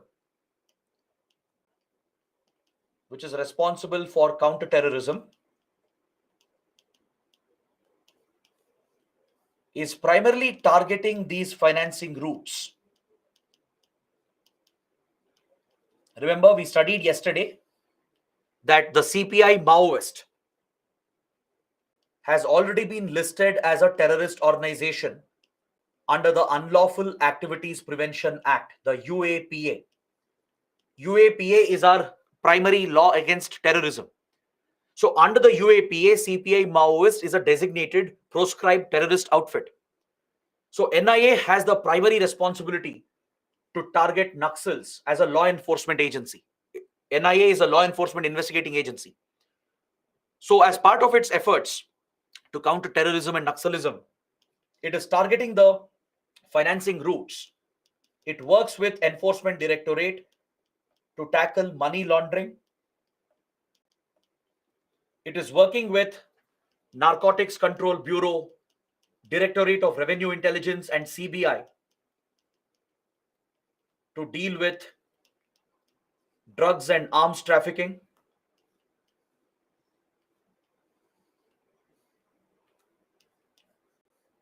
So all such proactive measures are being taken by our investigating and law enforcement agencies. The NIA works closely with other related agencies like ED, NCB, DRI, and CBI. And collectively, we are putting pressure on the finances of the Naxals. We are trying to break their financing routes. We are trying to prevent them accessing advanced weaponry. Plus, there is intelligence-led targeted operations being conducted by our forces on the ground. So it's a combination of all these efforts which is giving us success in our fight against Naxalism. Is that clear? So having this insight into our security operations is very, very important. In interviews, there can be detailed questions on this. Let's say if you're given IPS as your preference in the top three services, you can face questions on Naxalism, detailed questions on the strategies and tactics. So it's good to be aware of this. You can get a mains question as well, asking you to explain the security measures taken up. So if you're able to list this out, it's more than sufficient. Now let's take up the next topic, the Samadhan Doctrine. The Samadhan Doctrine. But do let me know if you want a break right now. Let me know in the comments. If you want to continue, I can continue for 15 minutes. We can wrap up the chapter. Or if you want a break, we'll take a break and come back and then finish this. Okay, majority wins. Most are saying, please continue. It's only another 10 minutes. Don't worry. 10 to 15 minutes max. We'll close this chapter completely. Then we'll take a 15 minutes break. The Samadhan Doctrine was adopted by the Home Ministry in 2017 to streamline the strategy to fight Naxalism. It's an acronym that has been coined by the Home Ministry. Every letter stands for something. The SAMADHAN. Each letter stands for one core strategy, which should be the priority for our security forces in tackling Naxalism. So this acronym was coined by the Home Ministry called the Samadhan Doctrine, which streamlines the strategy against Naxalism. It streamlines the security strategy against Naxalism. So the S stands for smart leadership. The center is expecting the state governments to display leadership at the state level, to take ownership of the fight against Naxals. Essentially, the Home Ministry is encouraging the state governments to take ownership of the anti-Naxal operations in their respective states. Meaning the states have to lead from the front. The state police and your state governments, they are being asked to lead from the front and display smart leadership in the anti-Naxal operations which are being conducted. And the center will give them all the support needed from behind. It will supplement their resources. It will provide additional troops, funds, weapons, equipment, and intelligence to back up the state forces. So S for smart leadership by the states, where they take ownership of anti-Naxal operations within their states. A for aggressive strategy. The security forces are being urged to be more aggressive and proactive in hunting the Naxal outfits. So they are urged to take up any measure required to modernize the forces to improve their capabilities. So this could include fortifying the police stations, procuring more helicopters, procuring advanced weaponry, adopting more aggressive tactics on the ground to target the Naxal groups. M for motivation and training. By now, you have understood how important training and motivation can be, especially when you're countering insurgency and terrorism. Motivation and training is absolutely critical. So this is where Indian Army has been playing a big role in providing specialized training to our special forces. The Home Ministry is urging the states to focus on motivating the troops and giving them specialized training on the lines of greyhounds of Andhra Pradesh. Is that clear? Next, A for actionable intelligence, which we just studied. Intelligence, if it is real time, if it is actionable, you can carry out targeted operations. Because see, intelligence agencies like IB, NTRO, they receive a lot of inputs every day, thousands of inputs every day. Now they can't act on every input, correct? They have to thoroughly assess all the inputs coming in. They have to generate an assessment and see which of those inputs are actionable, on which you can act. Now, this intelligence has to be reliable. It should be verifiable as well. Basically, your human intelligence sources should match with the technical intelligence sources. That verification, background check has to be done.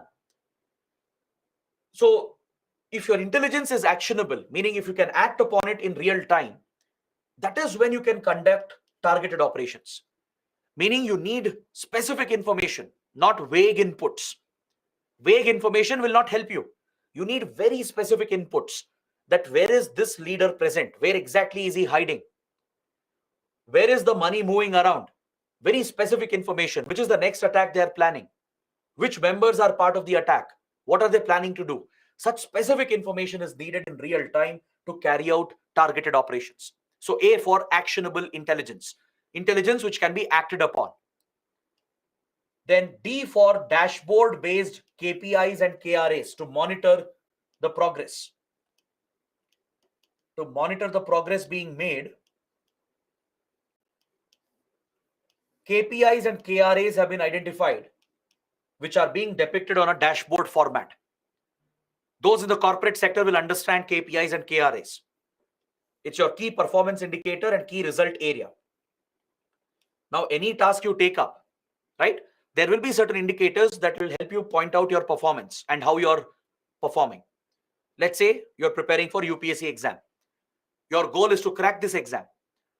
So you can track your performance, you can monitor where you stand, you can review yourself and generate a feedback by identifying KPIs and KRAs in your preparation. So for example, KPIs would be, are you attending all classes? What is your attendance? Are you completing the syllabus? Are you reading current affairs every day? Are you reading newspapers every day? Are you revising regularly? These are your KPIs. You keep a track of that on a day-to-day basis. You collect the data for each indicator and then measure this against the results. That is when you take up the practice tests, right? When you take up your weekly tests, your test series, that will give you the result, the outcomes. Are you able to score well? Are you able to write good answers? That becomes the result area. So based on your KPI and KRAs, you can track your performance. You can get to know where you stand. You can review your own preparation, and that is a valuable feedback based on which you can carry out a course correction in your preparation. So this is a management practice used in private industry, in the corporate world, and also in the government. Today, within government departments and ministries as well, KPIs and KRAs are being tracked, and the data is depicted in a dashboard format. Dashboard is nothing but when data is presented in a easily interpretable manner. Let's say you project all the data in the form of graphs, pie charts, or in the form of a table, right? You project it on a wall or a TV or a large LCD screen, right? So the moment you look at it, the data becomes very clear to you. So that is a dashboard. Like in your car as well, there is a dashboard behind your steering wheel, right? Your dashboard in your car is nothing but it's displaying the KPI and KRA of your car, right? Just by looking at the dashboard, you get to know what speed you're traveling at, what is the fuel level, what is the temperature, what is the torque, right? You figure out all these details just by looking, just one glance at dashboard. You get to know how your car is performing. If your battery has a problem, engine has a problem, that is shown on the dashboard. So that is the concept of a dashboard. You present all your KPIs and KRAs in a very easy manner through which you can easily understand the data. So this measure is being taken up to track the performance, to see where we stand, to monitor our progress. Then H for harnessing technology. Using high-end technology for better surveillance and more efficient operations. Using drones, satellites, radars and thermal imagers, GPS equipment. So all such advanced technology and weaponry and tools are being deployed for better surveillance and better effectiveness of the operations. A for action plan for each theater. Basically, there should be a customized plan for every state, for every district, because the security challenges are different from state to state and district to district. Simply having a national plan will not work. See, we have adopted a national plan. Along with that, you need state-wise plan, district-wise plan. So for every theater, for every action theater at the grassroots, you need customized plans on how you are going to tackle Naxalism. What military strategies will be adopted as the security response to counter the Naxals. So that customized planning is needed. That is A for action plan for each theater. And finally, N for no access to financing. Basically, choke the funds. Ensure you implement your anti-money laundering measures. Counter money laundering through Prevention of Money Laundering Act. Target the roots of finances. Target the donations they are getting. Target the funds that they are raising through drugs and arms trafficking. Target the extortion that they are carrying out. Freeze their accounts. If they're using bank accounts, moving the money around in the banking financial system, freeze those financial assets. Confiscate the financial assets. And thus cripple their financing, cripple their funding. So this is the Samadhan doctrine. It basically highlights the priorities for our security forces and it streamlines the approach, the security approach to counter Naxalism. Now coming to the last point, the human rights angle. There are allegations of large-scale human rights violations committed by our own forces in our conflict zones. This is an unfortunate reality. See, in general, our security forces are very professional, be it Indian Army, be it the Central Armed Police Forces, right? They're very well trained. They understand the law of the land. They understand the constitutional protection. They understand fundamental rights. So in general, our forces are very professional and at the level of the force, they're not engaging in targeted human rights violations. We don't do that, right? We are a civilized democracy. But at the ground level, there could be rogue officers. There could be these rogue officers who break the law, who deliberately violate human rights in the name of conducting these operations. There are many cases, not just in Naxal corridor, I'm generally discussing about all conflict zones, be it Punjab, be it Jammu and Kashmir, Northeast India. In all the conflict zones, there are serious allegations against Indian Army, against Assam Rifles, CRPF and others that human rights abuses have happened. There are fake encounters, fake killings. Usually it is done for rewards and promotions. Some rogue officer with a wrong mindset, with wrong ethics, he would break the law and he would have carried out fake killings and encounters to get more recognition, rewards and promotions. There are cases where local villagers are targeted. Now imagine there is an Naxal attack. Few troops are killed. So there will be a lot of anger amongst the entire force. The whole battalion will be very angry. They'll be waiting for revenge against Naxals. So usually what they do is they head out into patrols. They go to the nearby villages and they threaten them. They threaten them for information about the Naxals who carried out the attack. And in this process, there have been abuses that have been committed. They have destroyed houses. They have committed torture, kidnappings, even rapes and molestations have been reported, allegedly. Now, these are very serious accusations. The problem is, in most cases, the governments cover up the cases. They don't allow transparent investigations to happen. Now, this is a serious issue because you can't allow human right abuses in a conflict zone by our own forces. Again, we are not doing this at the force level. The forces are professional, but there could be these rogue elements, these rogue officers who might be resorting to these practices. Even few incidents are enough to destroy the image of the force, and the worst impact is that it will create even more resentment. It will push the local support away. The locals will lose faith in the government, they lose faith in the judiciary, in the constitution itself, if such violations are being committed and being tolerated. That is why there should be transparent investigations. The government shouldn't try to brush them up. They need to open up transparent investigations where there is a genuine case, right? If prima facie allegations are appearing to be true, in such cases, transparent, honest investigations have to happen and independent inquiries have to be done. And the strictest punishment has to be delivered to these rogue officers. You should make an example out of them. Deliver the strictest punishment to them so that no one else will dare violate human rights again. So this is where we have a mixed record. Even though our forces are very professional and well trained, on the ground, there are very serious allegations that have come up. This is not my personal opinion. This is based on the findings of various judicial commissions, independent inquiries, media investigations, and investigations by civil society groups.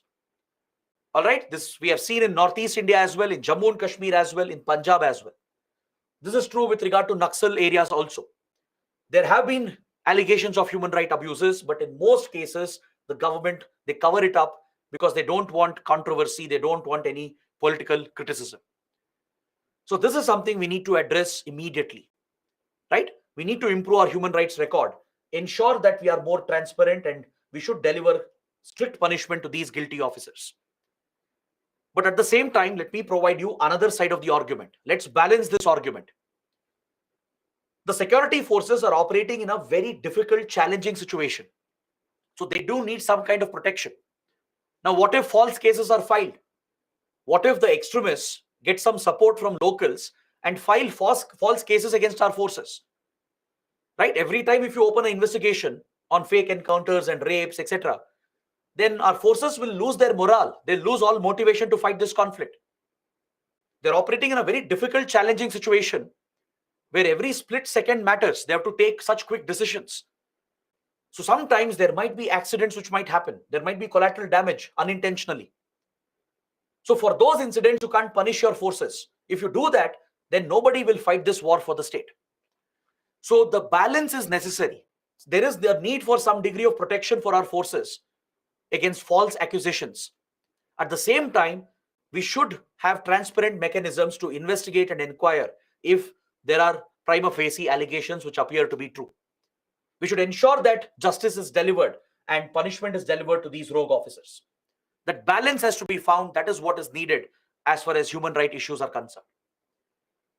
Now, in the Naxal area, there was one major controversy with regard to a private militia called Salwa Judum. This is another related topic. A few years ago, in 2005, a local politician in Chhattisgarh, he had raised a private army. This local politician from Chhattisgarh is a very popular guy.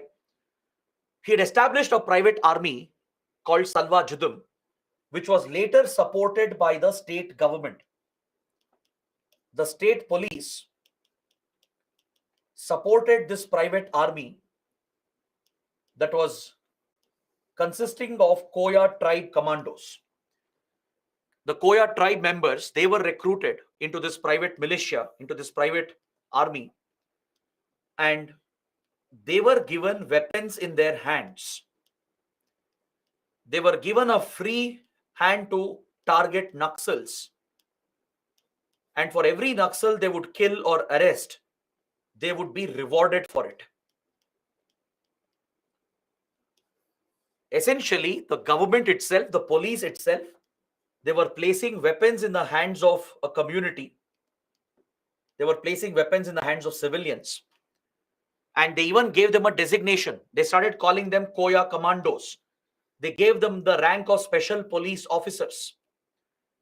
And they would encourage them to target Naxals. For every Naxal they would kill or arrest, they would be rewarded for it. Now you might say, what's wrong in this? It's a great strategy. It will help the police forces to target Naxals. But let me tell you the problem here. In a democratic state, the government cannot raise and fund a private militia. Private armies like these, they are not trained. They don't understand fundamental rights. They don't understand human right abuses. They don't understand constitutional rights. And if you're giving them an incentive to kill, they might kill anyone and brand them a Naxal just to get the reward money. Or they might use the weapons and the authority to go kill their rivals. They might have a personal rivalry with someone. They'll go kill that guy and brand them a Naxal. And that is exactly what happened with Salwa Judum in Chhattisgarh. These so-called Koya commandos, right, who were backed by the ruling party, by the state police and the government, they were emboldened because they had weapons in their hand. They had blessings of the government and the police. They were given the ranks as well as special police officers. They felt that they are supreme. So they would go out and kill anyone and brand them a Naxal just to get the money, just to get the rewards. They would settle their personal rivalries. They would target members from other families, other tribes to settle personal rivalries and later brand them as Naxals to escape any punishment. This became a notorious practice in Chhattisgarh. Finally, a very popular human rights activist, Nandini Sundar, she filed a case at the Supreme Court challenging the constitutional validity of Salwa Judum. Is that clear? This is a historic case. The Supreme Court went into the details of Salwa Judum. It looked at the argument of the state government and the activists and finally concluded that Salwa Judum is illegal and unconstitutional. Without the right legal backing, without checks and balances, if state is sponsoring private militias like this, then that is blatantly unconstitutional. Because the right to take one's life under Article 21 lies only with the state. That too, if the procedure established by law is followed. Only the state has the power to take one's life under Article 21 after following the procedure established by law. Now, your private militias, they don't have any training. They're not state institutions. They're not state authorities. They're not accountable. Tomorrow, if they commit violations, who will hold them accountable? Who will punish them? Right? So as a result, the Supreme Court declared Salwa Judum as illegal and unconstitutional and ordered the Chhattisgarh government to disband Salwa Judum. This is a historic case, the Nandini Sundar case. But there are some disturbing reports in the last few years that Salwa Judum continues in a discreet manner despite the orders of the Supreme Court. Even though officially Chhattisgarh police have disbanded Salwa Judum, it is said that they are continuing it discreetly without publicizing it. On the ground, they are still backing such private militias to counter Naxals. These are very disturbing reports because it goes against the orders of Supreme Court. When Supreme Court declared it as unconstitutional, right, states should have completely stopped the practice. But there are some reports in the media that this practice continues in an illegal, discreet manner, which is a major concern as far as human rights issues are concerned. Is that clear? So the issue of human rights will come up in any conflict zone. It's all about striking the right balance. Yes, our security forces face a big challenge. They operate in very difficult conditions. So they need some degree of protection from legal consequences. You can't entertain every false, fake accusation which is targeting our forces. Right? You need to protect them, give them some immunity to them so they can operate freely and they can remain motivated, keep their morale high when targeting these extremists. At the same time, the immunity should not become blanket immunity. If rogue officers are committing these violations, they should be punished. Is that clear? Honest, transparent investigations have to happen. I'm bringing out this discussion because later we are going to talk about AFSPA, the Armed Forces Special Powers Act, which is deployed in Northeast India, in Jammu and Kashmir. It was also used in Punjab. This particular law remains to be one of the most controversial laws in India. All right. So I'm just setting the stage for this. In Naxal corridor, there is no AFSPA. There is no special protection given to the security forces. But AFSPA is in place in some parts of Northeast India and Jammu and Kashmir. It was implemented previously in Punjab to tackle Khalistan movement. So there, a lot of human rights concerns had come up. And even today, they have not been addressed. There is a very big debate regarding the necessity of AFSPA. So there are arguments in favor of it and against it. So this is just an introduction to that topic. In the coming chapters, we will look into AFSPA again. We will look into human rights issues again when we discuss Khalistan movement, Jammu and Kashmir, and Northeast India. So on this note, I would like to conclude my discussion and close this chapter, because now we have completed all the important topics under left-wing extremism or Naxalism. So let's take a short break. Let's jump into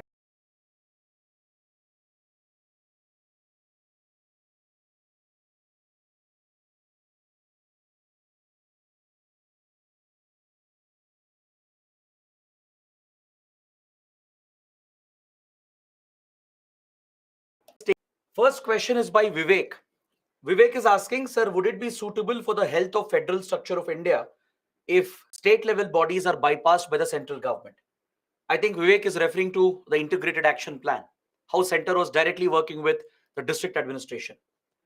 See, please understand that in implementing integrated action plan, states were not entirely bypassed. Only the funds were being directly provided to the district authorities. But at the state level, the development commissioners were involved in monitoring the implementation. It's not that the states were completely bypassed. Only with regard to transfer of funds, directly the center was providing the funds to the district level authorities. So we do have a decentralized governance in the country. There is a three-tiered architecture. Of course, we are a federal polity where states play a critical role. But in some exceptional cases, the center can do this, and it doesn't really threaten the federal structure of the Indian polity. Is that clear? States weren't completely bypassed altogether. Only with regard to transfer of funds, more flexibility was given to district authorities so they can be more effective in implementing the welfare schemes. The states were still playing a role in monitoring the implementation. So as a result, I don't think these plans and schemes are a threat to the federal structure of the country.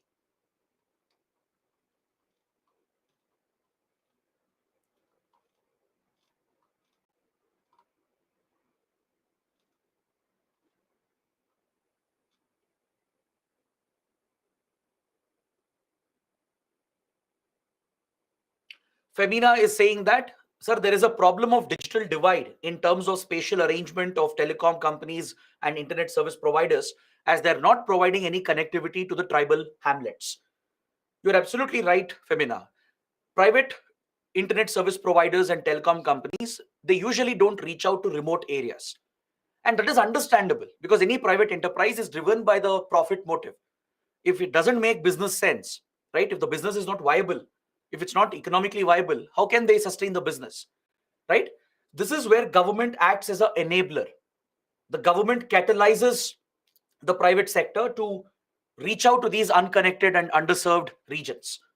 So that is why the Universal Service Obligation Fund was set up, where private companies will contribute the funds. The government will reach out and create the initial infrastructure, and then the private companies will come and take over. That's actually a healthy arrangement where government acts as the enabler, opens the market for private sector, and then the private companies step in to expand the network. So that is why we have that mechanism under the new telecom policy.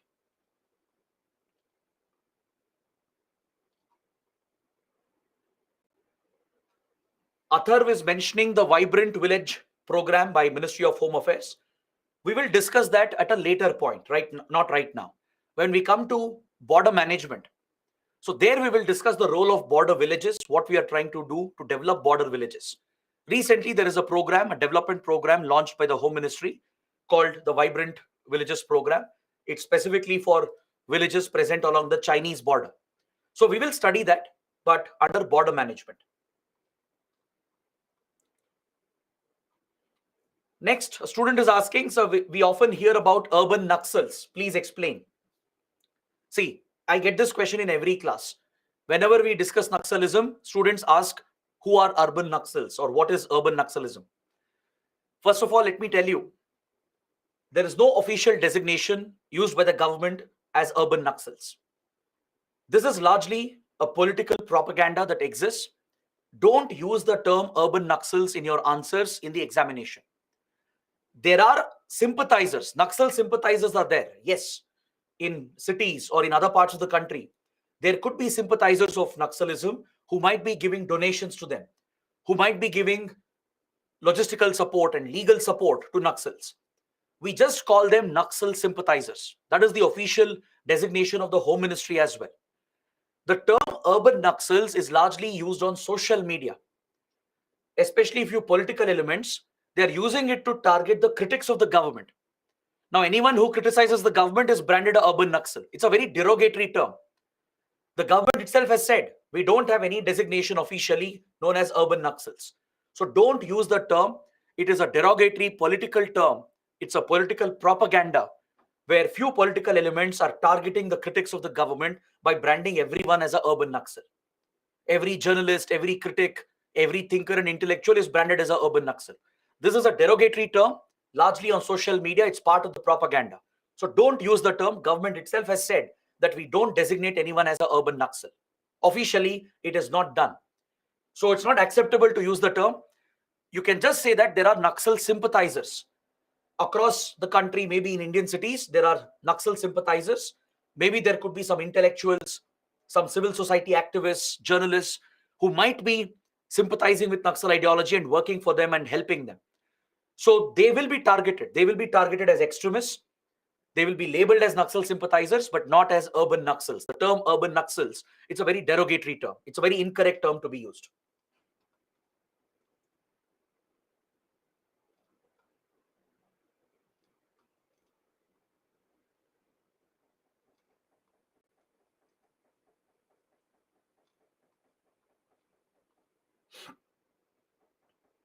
NTRO full form, National Technical Research Organization.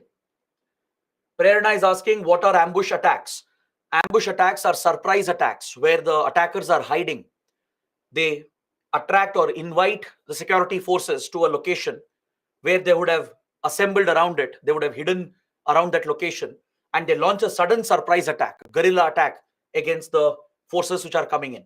So that kind of surprise attack is called an ambush attack.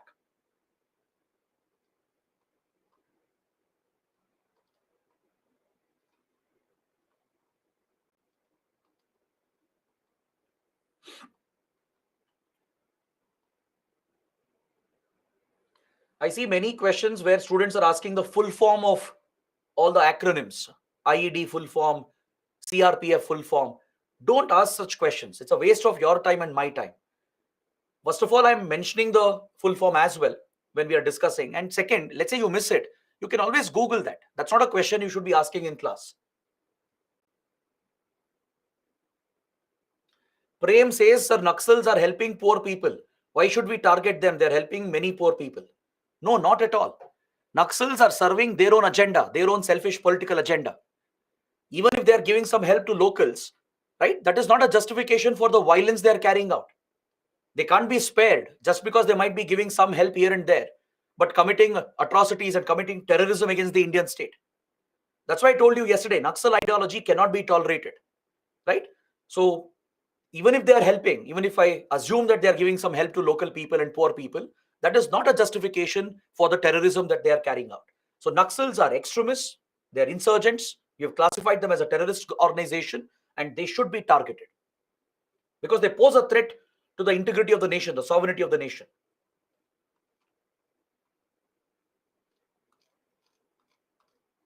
let's see, maybe 2-3 questions more, and then we can proceed with the discussion.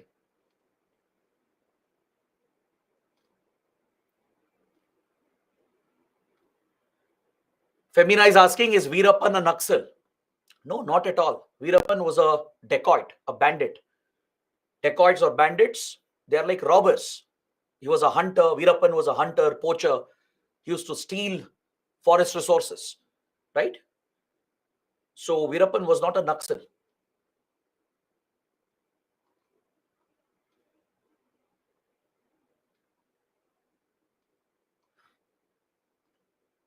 See, Rahul has said Nandini Sundar is an urban Naxal, supporter of Naxalism. You can't make such statements. You should be a mature, responsible UPSC aspirant. Nandini Sundar is a well-regarded activist, right? You can't just brand anyone who criticizes these policies, brings up these complicated issues, and just brand them as an urban Naxal. Don't ever do that in your exam. You will lose marks. If evaluator sees such statements, they will immediately cut marks from your answers.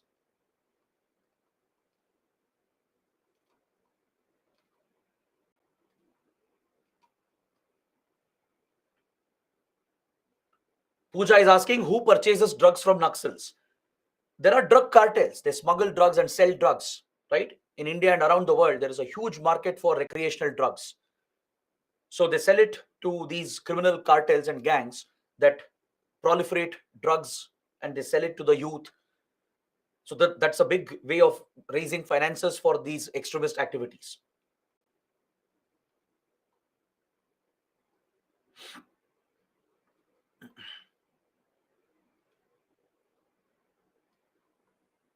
Pooja is asking, if we know some politicians who are working with Naxals, why don't we stop them? Security forces, they do. If police or investigating agencies like NIA, if they see that if a politician is working with Naxals and enabling them, they will target them as well. There are politicians who have been arrested for supporting Naxals. So such cases also have happened in the past.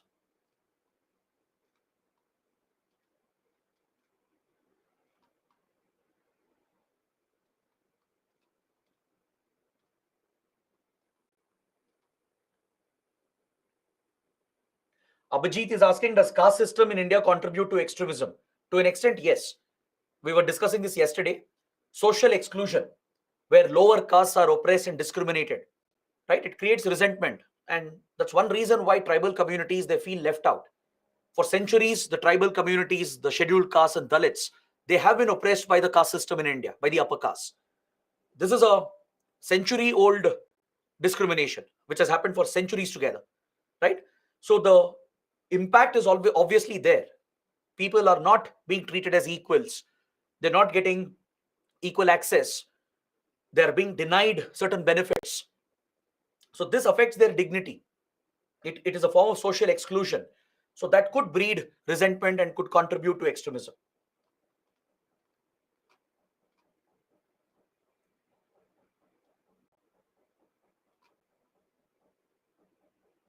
All right. So guys, these are the questions. I've tried answering as many as possible. Now let's look at 2 or 3 main questions that have been asked from this chapter. This will give you a better idea on what kind of questions UPSC will ask. Please look at this question from 2013. This was the first mains paper with the new syllabus and new format. In 2013 is when the syllabus was updated and all these new subjects were added. So we got this question on Article 244 of the Indian Constitution. The question says Article 244 relates to administration of scheduled areas and tribal areas. Analyze the impact of non-implementation of the provisions of 5th schedule on the growth of left-wing extremism. Now, when you read this question, you might think that we didn't cover this at all. We didn't discuss this topic at all. We have actually covered it, but you need to link this with polity. In polity, you would have studied about the 5th schedule, right? You would have studied about Article 244. This contains special provisions for scheduled areas.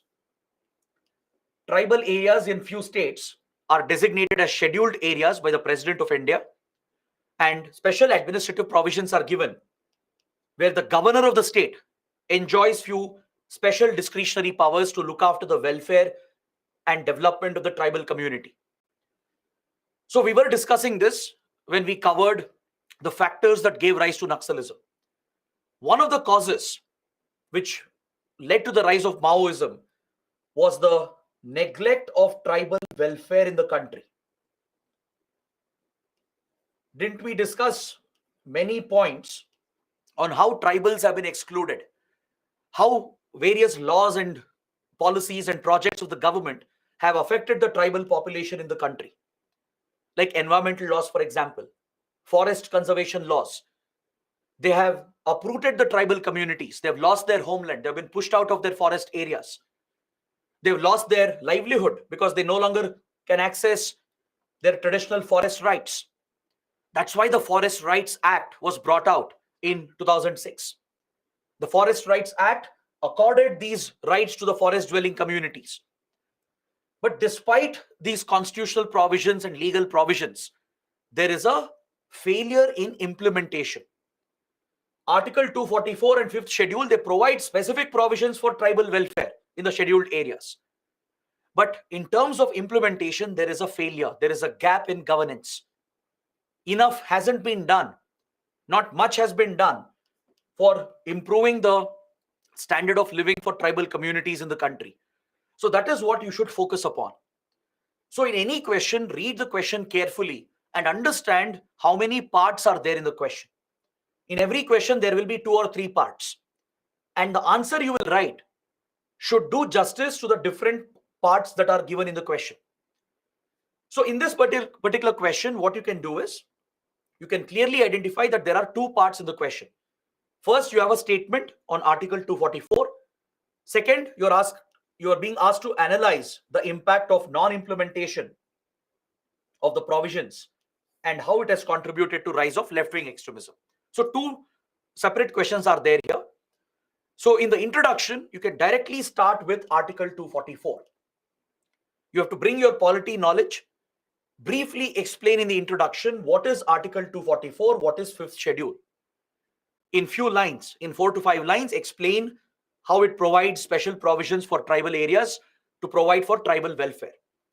Once you do that in the introduction, in the body, highlight the importance of these constitutional provisions for tribal well-being, and then discuss the failure of its implementation. Discuss the issues in its implementation.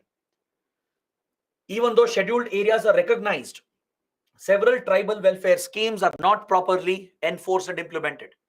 Tribal rights have been affected by various laws and policies and projects.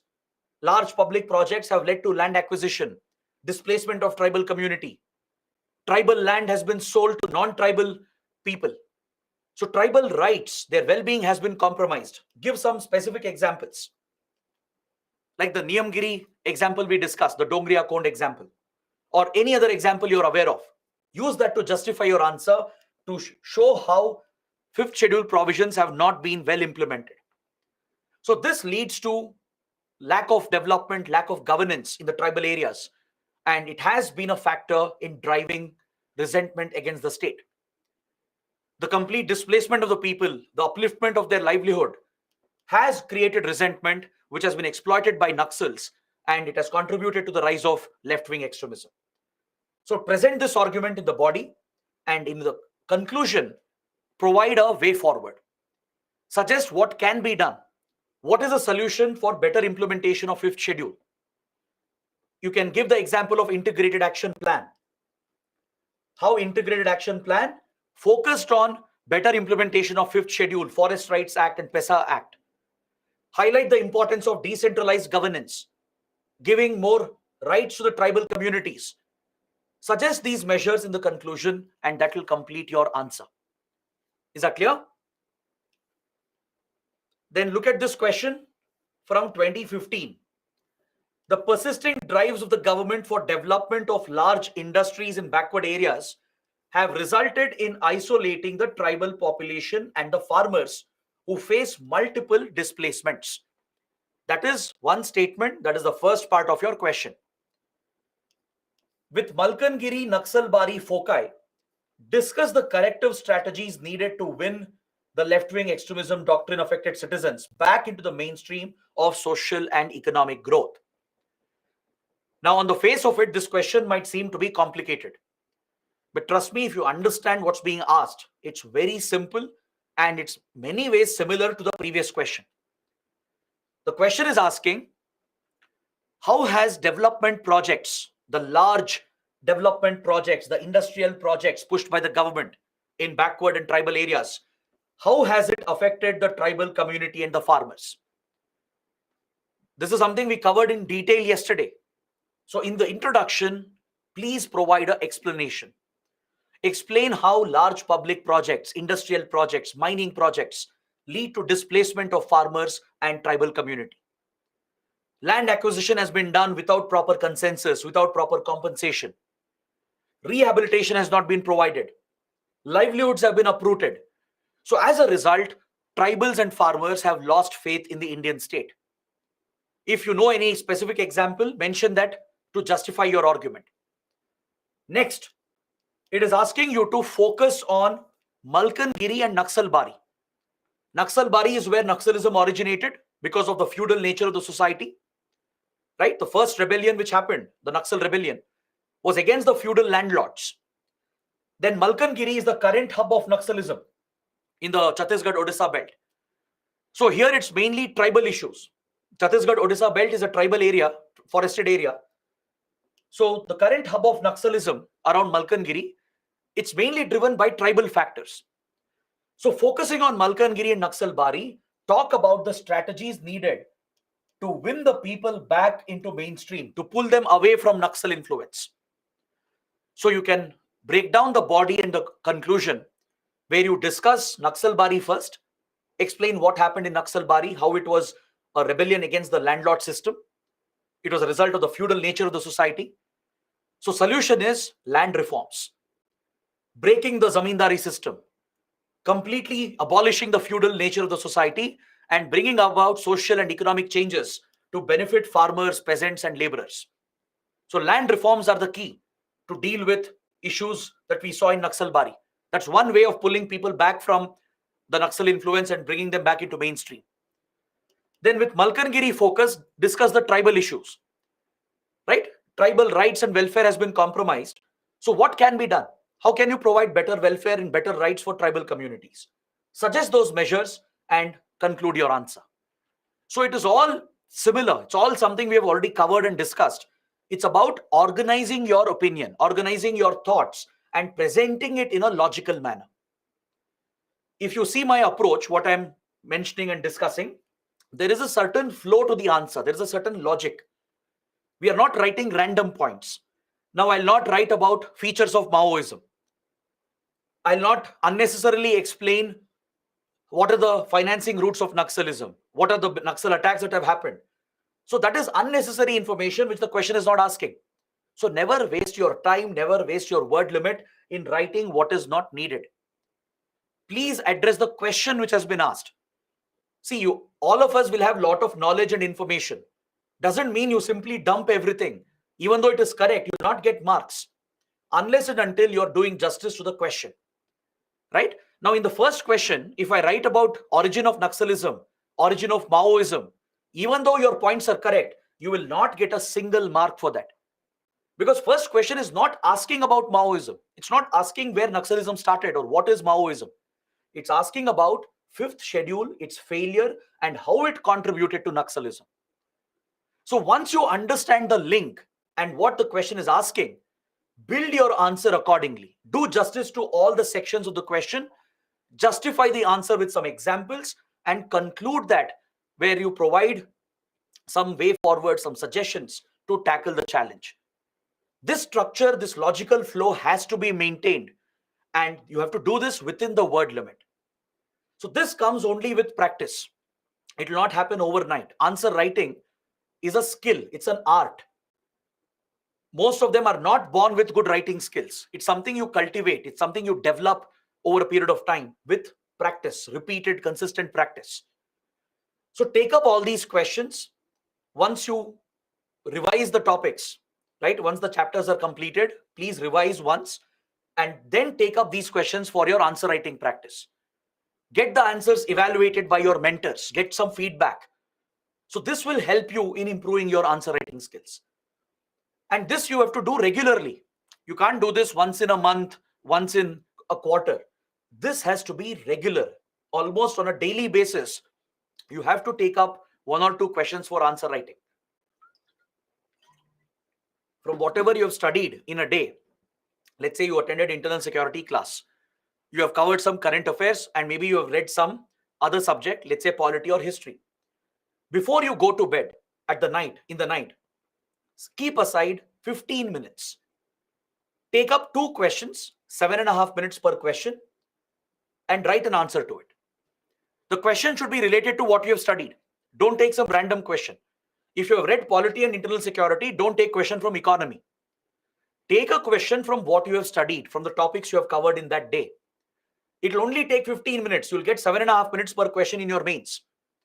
All right, 7.5 for your 10-mark question and around 11 minutes for your 15 marks question. That's what you get in your mains exam. So treat it like an actual exam environment. After you have studied everything, you're about to sleep, you're about to hit the bed. Just 15 minutes, sit, take 2 questions on what you have studied in that day and write an answer to it. Don't be hesitant. Initially, nobody will write good answers, right? It comes with consistent practice, months of practice. It will take 3-4 months to improve your answer writing skills. Do this regularly, and then you will see a difference. Trust me, you'll thank me later. You have to do this every day. Every day, 15 minutes at the end, before you hit the bed, 2 questions from what you have studied. Write an answer, then hit the bed. Whenever possible, get it corrected, evaluated, get a feedback, and see where you will stand 3 months later. Is that clear? So this is what I wanted to mention. Now let's proceed with the next chapter. We'll be starting with a very, very important chapter. We'll focus on terrorism, especially state-sponsored terrorism and covert proxy wars. We will focus on religious fundamentalism. How religious fundamentalism has contributed to terrorism against India. How few foreign countries, hostile countries, have sponsored these fundamentalist terrorist organizations against us as part of their covert proxy war against India. This is what we are going to study in this chapter. Is that clear? We'll be dealing with topics like religious fundamentalism, that is terror groups based on radical religious ideology. We'll be looking at right-wing extremism, essentially. We covered left-wing extremism, which is Naxalism or Maoism. Now we'll move towards right-wing extremism, where radical religion serves as an inspiration for terror activities. And this has been encouraged and nurtured by certain state actors like Pakistan, China, and others. They use terrorism as a tool to destabilize India by launching these covert proxy wars. So that is the focus of this chapter, and we will start with some basic introductory concepts. I want to cover a few basics before we look at Khalistan movement and Jammu and Kashmir.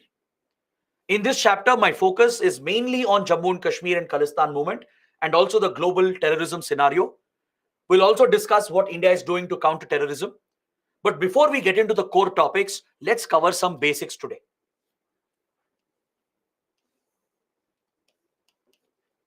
See, India is considered as one of the biggest victims of terrorism. We have been at the receiving end of terrorism from many, many years. And one reason why India is the biggest victim of terrorism is because we are surrounded by 2 regions which are hubs of drug production and organized crime. To the west of India, we have a region called the Golden Crescent. This crescent-shaped region, this half-moon-shaped region is called the Golden Crescent. It covers Pakistan, Afghanistan, and parts of Iran. This region, located to the west of India, it is a hub of drug production, drug trafficking, and arms trafficking. So it's a major hub of organized crime. And as I mentioned yesterday, wherever organized crime is prevalent, wherever drug trafficking, arms trafficking is widely prevalent, in those regions you will find money laundering and terrorism and insurgency as well to be flourishing in those areas. Because criminal networks, these criminal cartels, what they do is to sustain their criminal business, their illegal business, they weaken the law and order system. They corrupt the governments, the police, the judiciary. Such criminal activities will thrive only when administration is weak, only when governance is missing, only when there is an administrative vacuum. That is when such criminals and terrorists will thrive.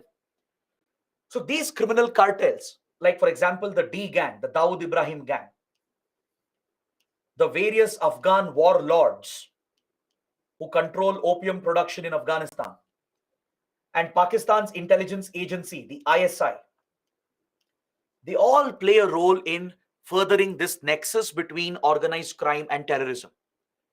Pakistan's ISI works with these Afghan warlords, criminal cartels like the Dawood Ibrahim gang to produce drugs and traffic drugs and even weapons and explosives all across the region. This fetches a lot of money. It's a multi-billion-dollar industry. Some of the money which is made illegally will help the ISI to finance terrorism against India. And this financing is done through money laundering channels. All right? So we have a hub of organized crime, money laundering, terrorism, and insurgency to the west of India. That is the Golden Crescent. So there are criminal cartels, terrorist organizations operating here, and they're getting state support from hostile countries like Pakistan through its intelligence agency and through its army. The Pakistani army and the ISI, they directly work with these criminal cartels and these terror outfits, and they're enabling these activities as part of its strategy to destabilize India. And unfortunately, we share direct boundaries with the Golden Crescent. So the drugs produced here can easily be pushed across the border into India. The arms and explosives can also be trafficked into India. And terrorists can also be infiltrated. The terrorists who are cultivated here in the Afghanistan-Pakistan belt, they could be pushed across the border, infiltrated into India to carry out attacks against India. And unfortunately, we have a similar region to the east of India called Golden Triangle. We are sandwiched. We are literally sandwiched between two such hubs of crime and terrorism. One is Golden Crescent to the west, and a similar region to the east, which is Golden Triangle. This covers Myanmar, Thailand, and Laos. At the tri-junction of Myanmar, Thailand, and Laos, you have another major drug and arms production and trafficking hub. There are many terror and insurgent groups that operate here. Money laundering and even cyber crimes and even human trafficking is very rampant in the Golden Triangle. All these are criminal activities which are run by organized gangs, organized criminal cartels. They work closely with terrorists and insurgents to smuggle and traffic the drugs and weapons, and they both support each other. They work together. So Northeast insurgents who target India, they have found a safe haven in Southeast Asia, in Myanmar especially. So across the border, they are easily sourcing drugs and weapons, raising funds for their terrorist activities against India. And they even have state support from countries like China, which has been sponsoring Northeast insurgency against India.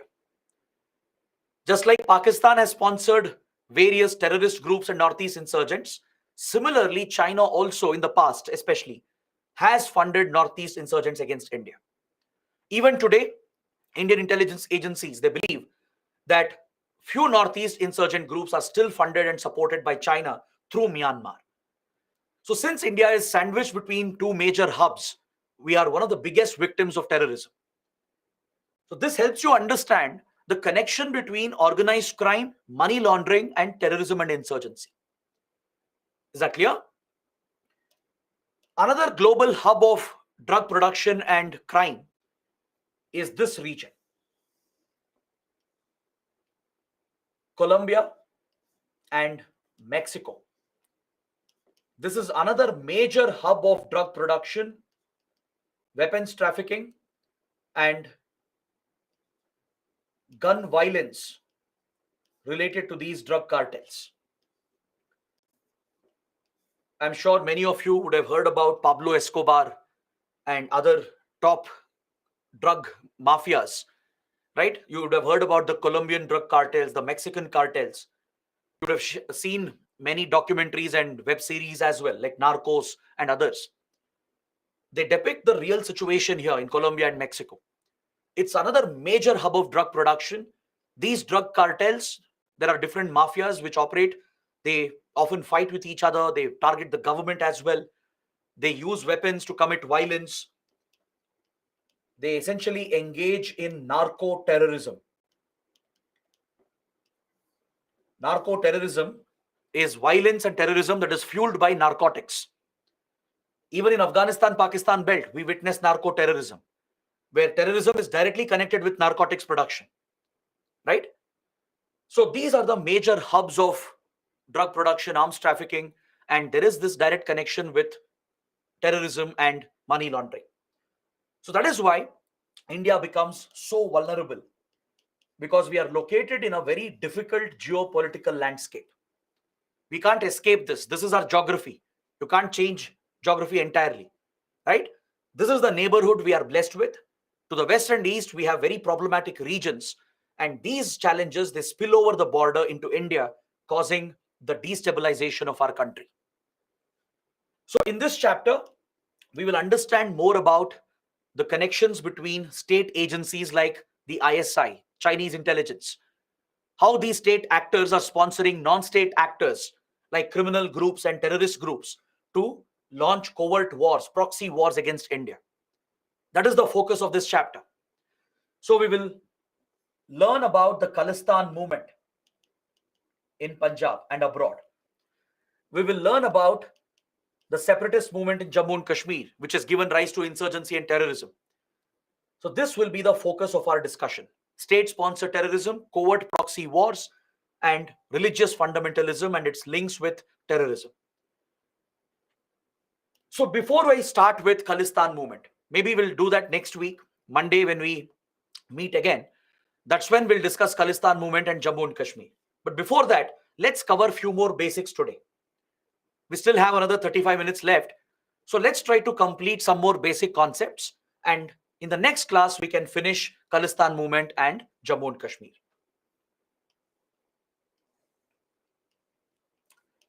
I would like to provide a historical context here.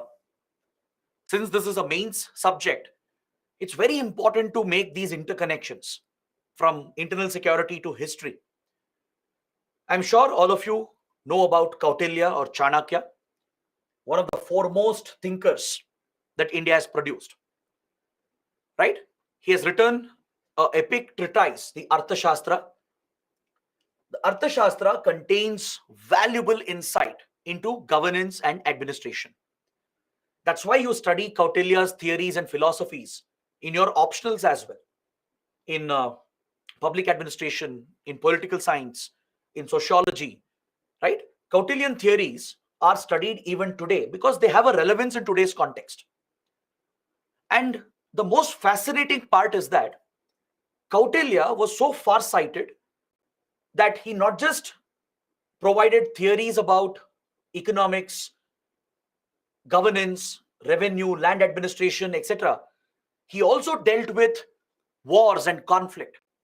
He dealt with geopolitical issues. He dealt with intelligence, covert operations, terrorism. He dealt with statecraft and espionage. All these strategic issues were also covered by Kautilya in his advice to the king. So in Kautilya's Arthashastra, you find a reference to 4 types of security threats. Kautilya, he advises the king. He says that you need to classify your security threats into 4 types: internal threat, external threat, externally aided internal threat, and internally aided external threat. Now, this is a structured way of looking at the security threats facing the country.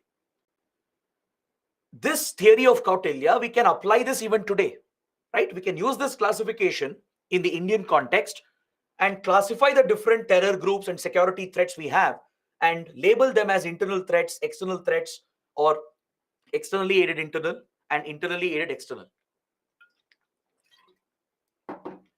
So when we say internal threat, Kautilya says that if there is a organization or a group which is entirely domestic,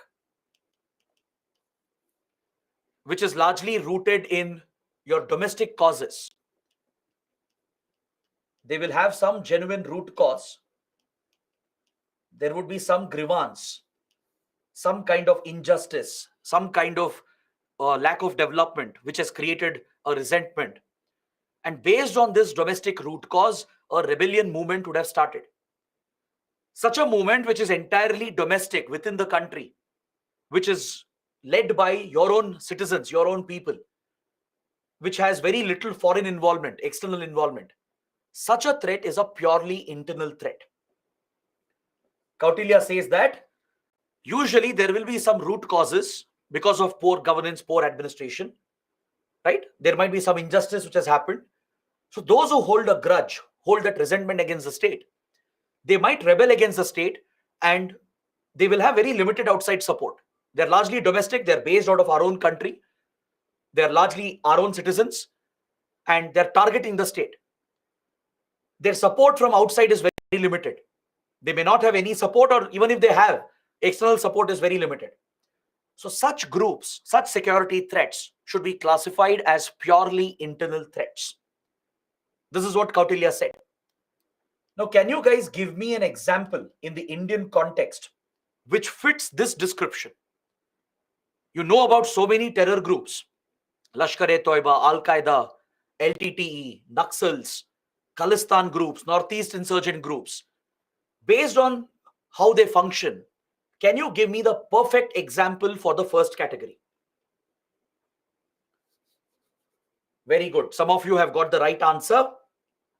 It's obviously the CPI Maoist. The perfect example here would be the Naxals. Naxals are a purely internal threat, largely a domestic threat. We studied just in the previous chapter that they do have some genuine root cause. The members leading the movement are all Indians. They're all Indian citizens operating inside India, targeting India. They have very limited external contact and external support. So such a movement, such a security threat is a purely internal domestic threat. The opposite of that is external threat. A group which is based outside of India. A group which is based out of a foreign country, which is comprised of foreign nationals, and even the attacks it will carry out will be abroad. The attacks the group carries out will be against our interests, but on foreign soil, not within our country. Within our country, its influence will be very limited or even absent. There could be certain groups that have no presence in India, no support in India. They will not have the ability to carry out attacks inside India. Rather, they'll be based in a foreign country. Most of the terrorists will be foreigners, foreign nationals, right? They'll not have Indian citizens as such. And even the attacks they carry out will be abroad in foreign countries. But they will be targeting our interests, our Indian interests. So such groups which are purely external, they are under the second category. They are external threats. Now, can you give me an example? Please think and answer. Don't give random answers. Think carefully and then give me an answer. Which group can be called an external threat for India in today's world? ISIS? Some are saying Khalistan. No, Khalistani outfits have a presence in India, right? Khalistani outfits have Indian citizens. They carry out attacks in India. So Khalistan is not the right answer. It's incorrect. ISI can't be the answer. ISI is a intelligence agency. It's not a terrorist group. ISI is a foreign intelligence agency of a foreign government. Taliban, okay? ISIS, Al-Qaeda. And someone has mentioned Haqqani network as well. Very good. The perfect examples here would be Al-Qaeda, Islamic State, then Haqqani network, and Taliban. These would be the best examples for the second category. These groups are largely based outside of India. See, Al-Qaeda, ISIS have some kind of presence of late, some kind of influence, but it's very limited. Al-Qaeda, ISIS, they have never carried out a major attack inside India. Even Afghan Taliban, right? And a faction of the Afghan Taliban called Haqqani network, which has been used by Pakistan's ISI. They're all operating outside of India, mainly in Afghanistan and in some other parts of the world. These groups, they don't have much support in India. There aren't many Indians who support these organizations. They have very limited support in India, very limited presence, and they have not carried out any major attack inside India. But they are a threat to India outside of India.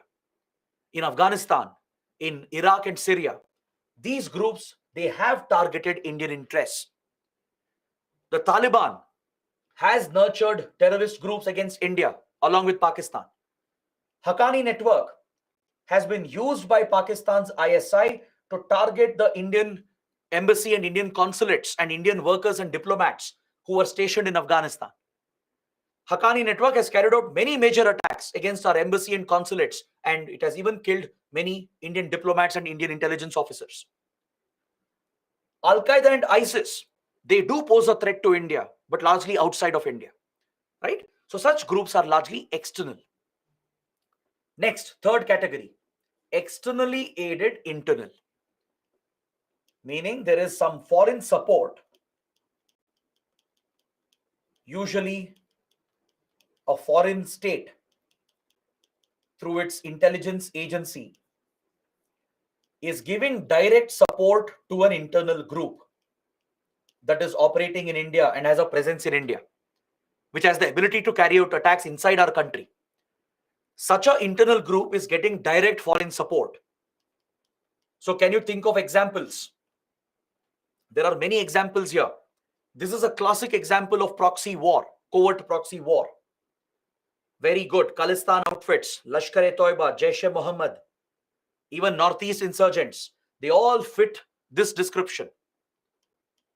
All your Khalistan outfits, Kashmir-centric groups like Lashkar-e-Toiba, Jaish-e-Mohammed, Hizbul Mujahideen, Harkatul Jihad-e-Islami, then most of the Northeast insurgent groups, they all fit this description. Meaning these groups, they do have a presence in India, they have support in India, they have the ability to carry out attacks inside India. Their root causes are also based out of India, but they are getting direct foreign support. Some external elements are supporting them directly, giving them funds, weapons, and training. And they have even created a safe haven for them where they can hide and target India from the outside. Is that clear? Even Indian Mujahideen fits the definition. Indian Mujahideen was an internal group based out of India, but supported by Pakistan. So all these terrorist groups, which Pakistan has used against India, China has used against India, they are all falling under the third category. This is an example of state-sponsored terrorism. Foreign states which are hostile to us, they are directly sponsoring these proxies. They are using proxies on their behalf and supporting them secretly and fighting this secret war, this covert war against India. Our hostile neighbors like Pakistan and China, through their intelligence agencies, have given direct support to such extremist outfits. And this is an example of state-sponsored terrorism. It's an example of covert proxy war. where hostile governments are waging this war, secret war against India by using proxies on their behalf. Then finally, the last category, internally aided external. Meaning, there is some external group. There is a foreign group based out of another country, but it's being supported by us. Someone inside our country is supporting them. Basically, from our country, support is going out to some extremist outfit which is operating in another country, and this group could become a threat to us. It could spill out. There could be a spillover effect where this group could go out of control and could start targeting our own country, becoming a threat to us. So this is called internally aided external. So can you think of any example? Very good. All of you have given the answer already. Very good. For the fourth category, the perfect example would be the LTTE, the Liberation Tigers of Tamil Eelam of Sri Lanka. LTTE was largely an Indian creation. As part of our covert war against Sri Lanka, we had many issues going on with Sri Lanka back in 1970s, 1980s. So India launched a covert war to destabilize Sri Lanka by exploiting the ethnic conflict. We supported the radical Tamil extremists and gave them funds, weapons, and training. And we played a direct role in the rise of LTTE, which became a notorious militant and terrorist organization. This group not only threatened Sri Lanka, but later we lost control over this outfit and it came back to hit India. It killed hundreds of Indian soldiers who were deployed in Sri Lanka as part of a peacekeeping mission. It assassinated a former Indian Prime Minister, Rajiv Gandhi. So LTTE became a notorious threat for India. At one time, it was sponsored by us. We had supported this outfit at one point in time. But later, the group rebelled against India itself and became a major security threat for India. So that would be the perfect example here. So classifying your threats like this in a structured manner will help in assessing the threat, in understanding the threat. According to Kautilya, the biggest of all the threats is the internal threat. And he is not wrong. Kautilya's theory is that internal threat is your biggest threat. The enemy within is the biggest enemy. Because whenever there is some external element involved, you can deal with it. You can cut off the external element. Right? You can tackle that external support. You can take up measures, improve your security, your intelligence. You can punish the sponsoring countries and sponsoring elements. And you can try to cut off and limit the external support. But in case of a purely internal threat, there is a genuine root cause. This is a homegrown domestic movement. You can't tackle this threat just by following a security approach. We just studied in the last chapter. We couldn't wipe out Naxalism because we were adopting a short-sighted approach, focusing only on security operations. We will see success only when we address the root cause, that is the developmental issues. You need a combined strategy to eliminate your internal threat. Along with the security measures, you need to acknowledge the root cause and try to correct the mistakes that have happened. Focus on development, provide justice. So internal threats can become more serious. It could destabilize your country internally. Is that clear? So internal threats are definitely much more serious. And that's why former Prime Minister Manmohan Singh, he stated that Naxalism, left-wing extremism, is our biggest internal threat. But this was in 2009. The situation was slightly different. Now, since Naxalism has weakened, Naxalism has been brought down, the biggest threat, if you ask me right now, as of now, is the third category. Even over the last 40 years, right, in general, if you consider the decline of Naxalism, the biggest threat India has faced is the third category, externally aided internal. Because we have many hostile neighbors like Pakistan, China, Bangladesh, that have given state support for terrorism against India. Right? Northeast insurgents have been sheltered in Bangladesh. They have been sheltered in Myanmar. Khalistan outfits, Kashmir outfits have been sheltered in Pakistan and in other places. So these groups have posed the biggest challenge for India compared to even the Naxals. All right. So this is a basic understanding you should have before we proceed any further. Now let's talk a little more about the foreign involvement. Since the focus of this chapter is state-sponsored terrorism, let's understand a little more about state-sponsored terrorism. Let's understand, why do countries wage covert proxy wars? Why do they use this as a tool, as a geopolitical tool to target other countries and destabilize other countries? See, it's not just Pakistan which has been doing this. There are many, many other powers which have used the same policies. The United States has been involved in sponsoring terrorism. Saudi Arabia, Qatar, Israel, Iran, Russia and China, even European powers, France, Germany, Britain, and India as well at one point. They've all been involved in using proxies to target other countries, to destabilize other countries. The reason why covert proxy war is such an attractive option is because it provides a number of advantages. Compared to a conventional war, compared to a conventional conflict, there are many advantages of waging a covert proxy war. See, if you look at a conventional war where your armed forces are fighting each other, such a conventional war can become very expensive. And the human losses in a conventional war will be very, very high. To fight a conventional war, like Russia-Ukraine war, for example, or India-Pakistan wars, you need big armed forces with millions of soldiers. You need very expensive defense equipment and weapons, from fighter jets to aircraft carriers to submarines to missiles. They're all very, very expensive, right? You need to maintain large armed forces, and even the damage will be very severe.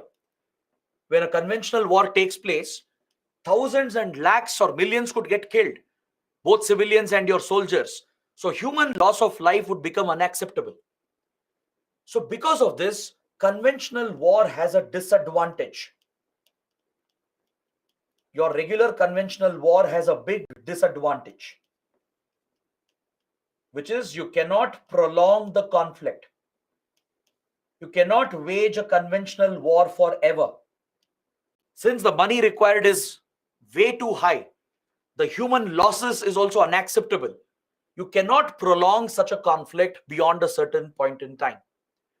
Even US, which got into conventional conflicts in Vietnam, in Afghanistan, suffered losses eventually and retreated from these conflicts. Russia is suffering the same. Look at how the Ukraine war has hit a stalemate. Russia can't sustain this war forever, right? So conventional wars are very painful. They are time consuming. It takes more money, more human lives. And as a result, you can't continue and prolong this conflict. You can't achieve your objectives. It's very difficult to achieve your objectives. Whereas the advantages which are not present in a conventional war, they are present in a covert proxy war. A covert proxy war is a secret war. Covert means secret. Through secretive methods, state agencies will support non-state actors. Intelligence agencies, they specialize in these covert operations. They know how to operate secretly. They know how to hide the links with these extremist terrorist organizations. Without revealing the direct links between state and non-state actors, these state agencies can use proxies. They can use them as a geopolitical tool in the secret war to target their country, their rival country, to destabilize their rival countries. Instead of directly getting into a conflict, into a direct confrontation, proxies are being used to wage this war. Someone else is being used on their behalf. So non-state terrorist organizations are used. Is that clear? Or other non-state actors, maybe even NGOs or private companies or media outlets can also be used. So any non-state entity, if it's being used as a proxy by a state agency to target our country, that becomes a covert proxy war. The biggest advantage of a covert proxy war is that it is cheap. In terms of money, the cost of a covert war is affordable. You don't need billions and billions of dollars like a conventional war. Just few $1 million is enough, right? You need to provide basic training, some basic supports, basic weapons, and you can continue this war. The human cost is also manageable. It's only few dispensable terrorists whose lives can be dispensed, right? You'll not face a significant loss of life, which is seen in a conventional conflict. So since it's a cheaper conflict, right, the money can be easily arranged and the human cost is less, and more importantly, you can avoid being blamed for it. You can always deny your involvement because it's a secret war. The tracks would be covered, the evidence linking your state agencies with your non-state actors would be covered. Even if you try to investigate, you may not find concrete evidence to prove that a state agency carried out the attack. So you can keep denying your involvement. You can avoid all the blame. And we call this plausible deniability. That's the technical word which is used. It means you can plausibly deny your involvement in the attack. Even if you're blamed for an attack, you can say that we were not involved. The state didn't sponsor it. You can say there are terror groups operating in our country. They are doing this attack. Even we are a victim of terrorism, but we didn't sponsor it. The government didn't order it. You can give excuses upon excuses to avoid blame, and you can keep denying your involvement. That is the biggest advantage of a secret war, a covert war. Since proxies are used and the links cannot be traced conclusively, you can always deny your involvement, and this becomes a big advantage in geopolitics. You can keep using this weapon to destabilize your target country without getting any punishment, without getting any blame for it. So that is why many countries resort to this option. Many countries, not just Pakistan, many countries have used terrorism in their geopolitics. They've used covert proxy options to instigate rebellions, to sponsor civil wars, and to breed terrorism against their rival countries. That's why you always find a foreign hand in most of the terror incidents that happen in the world, be it against Iran, against Israel, right, against India, and there are many, many more examples. Around the world, you see this practice where states are using terrorism for their geopolitics. All right? So terrorism can serve different purposes depending on the agenda, depending on the ideology of a group. Terrorism can serve different objectives. For some organizations, terrorism can be a warfare tactic. Some terror groups which are involved in a direct conflict with another state, with another entity, they could be using terrorism as a warfare tactic, like Hamas and Hezbollah are using it against Israel. Hamas is a Palestinian terror organization which operates in the Gaza Strip of Palestine. Hezbollah is another radical terror organization based out of Lebanon, the neighboring country of Israel. And both these groups are allegedly sponsored by Iran and Syria. Iran and Syria allegedly sponsor Hamas and Hezbollah. And even Lebanon works with Iran and Syria. They're all like-minded Shia powers. All right, let's not get into the geopolitics of it. That's for international relations. But please understand that the Shia powers here, that is Iran, Syria, Lebanon, they are known to support and sponsor Hamas and Hezbollah as a warfare tactic against Israel. Hamas especially is using terrorism to fight for the liberation of Palestine. When Israel took away the rights of Palestinians by declaring unilateral independence, right?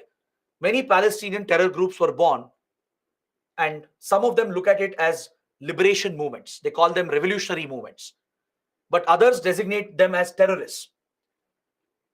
So this gives you an idea that terrorism does not have a universal definition. It's a very subjective definition.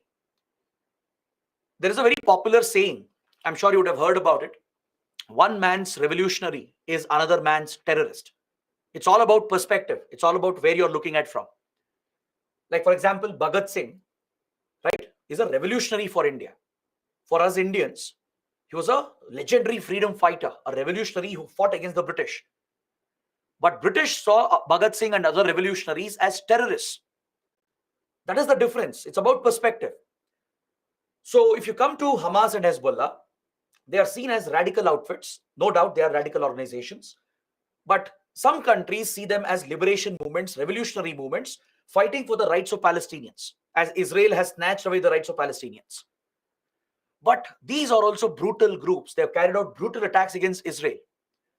So Israel, US, and Western countries, they treat them as terrorist organizations, as they commit mindless acts of violence, killing civilians, innocent civilians. So how terrorism is used and how terrorism is looked at depends on your perspective. Is that clear? For some organizations, terrorism can just be a tool for religious fundamentalism. There are certain groups which don't care about geopolitics. They're not proxy of any country or any intelligence agency. They are purely obsessed about their radical religion, such as Islamic State. ISIS is obsessed about creating the so-called caliphate. It's obsessed about capturing territory to form an Islamic caliphate and to establish territorial control and enforce its rigid version of religion, which is a misinterpreted version of Islam. Most of these extremist outfits like ISIS, Al-Qaeda, Taliban, Lashkar-e-Toiba, all of them, they follow a very rigid and misinterpreted version of Islam, which is Wahhabism and Salafism. It's a radical strain of Sunni Islam, and it's a misinterpreted version of religion. It's a radical ideology. It has no place in a civilized setup. But again, please remember, extremism is not limited to any faith. Religion is not responsible for extremism. It's people, vested interests, vested elements who misinterpret their faith, misuse their religion for the sake of their own interests, and use terrorism as a weapon. You find strands of extremism in every faith, in every religion, right? So in Islam, in Sunni Islam, there is a misinterpretation which is giving rise to this radical ideology called Wahhabism and Salafism, which is found widely across West Asia and North Africa. This is the core ideology for most of the jihadist outfits, from Lashkar to Al-Qaeda to ISIS. They're all motivated, inspired by this radical ideology. ISIS is a standout. It's different from Al-Qaeda. It's different from Taliban. It's different from Lashkar-e-Toiba because its obsession is only about fundamental religion. Now, if you look at Taliban, Taliban is a geopolitical tool for Pakistan. Pakistan has used the Taliban as a geopolitical asset to gain influence, to target India, to use Afghan soil to breed anti-India terror groups. So Taliban has been a geopolitical asset for Pakistan. If you look at Lashkar-e-Toiba, Jaish-e-Mohammed, even they are geopolitical tools of Pakistan to target India. So they are using terrorism as a geopolitical asset to target India. But ISIS is different. ISIS doesn't really care about geopolitics. It doesn't really work for one country, one intelligence agency.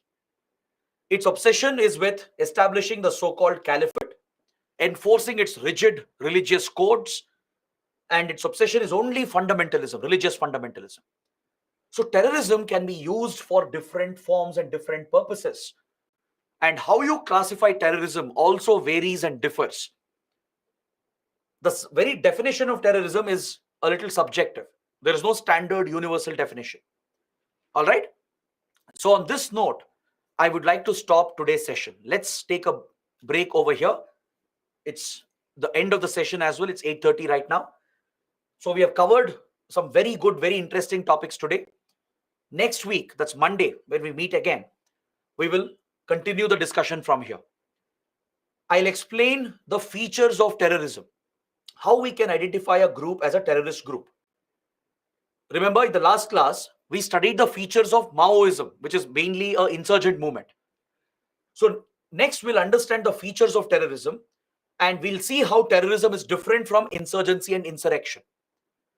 So there you will get more clarity about different types of extremism. You already have a fair idea about insurgency because we have studied Maoism. The features of Maoism, which we studied, how they are structured, what is their agenda, what is their goal, right? What are their tactics? We studied that. So Maoism or Naxals, right? They are insurgent groups essentially. Technically speaking, they are insurgents.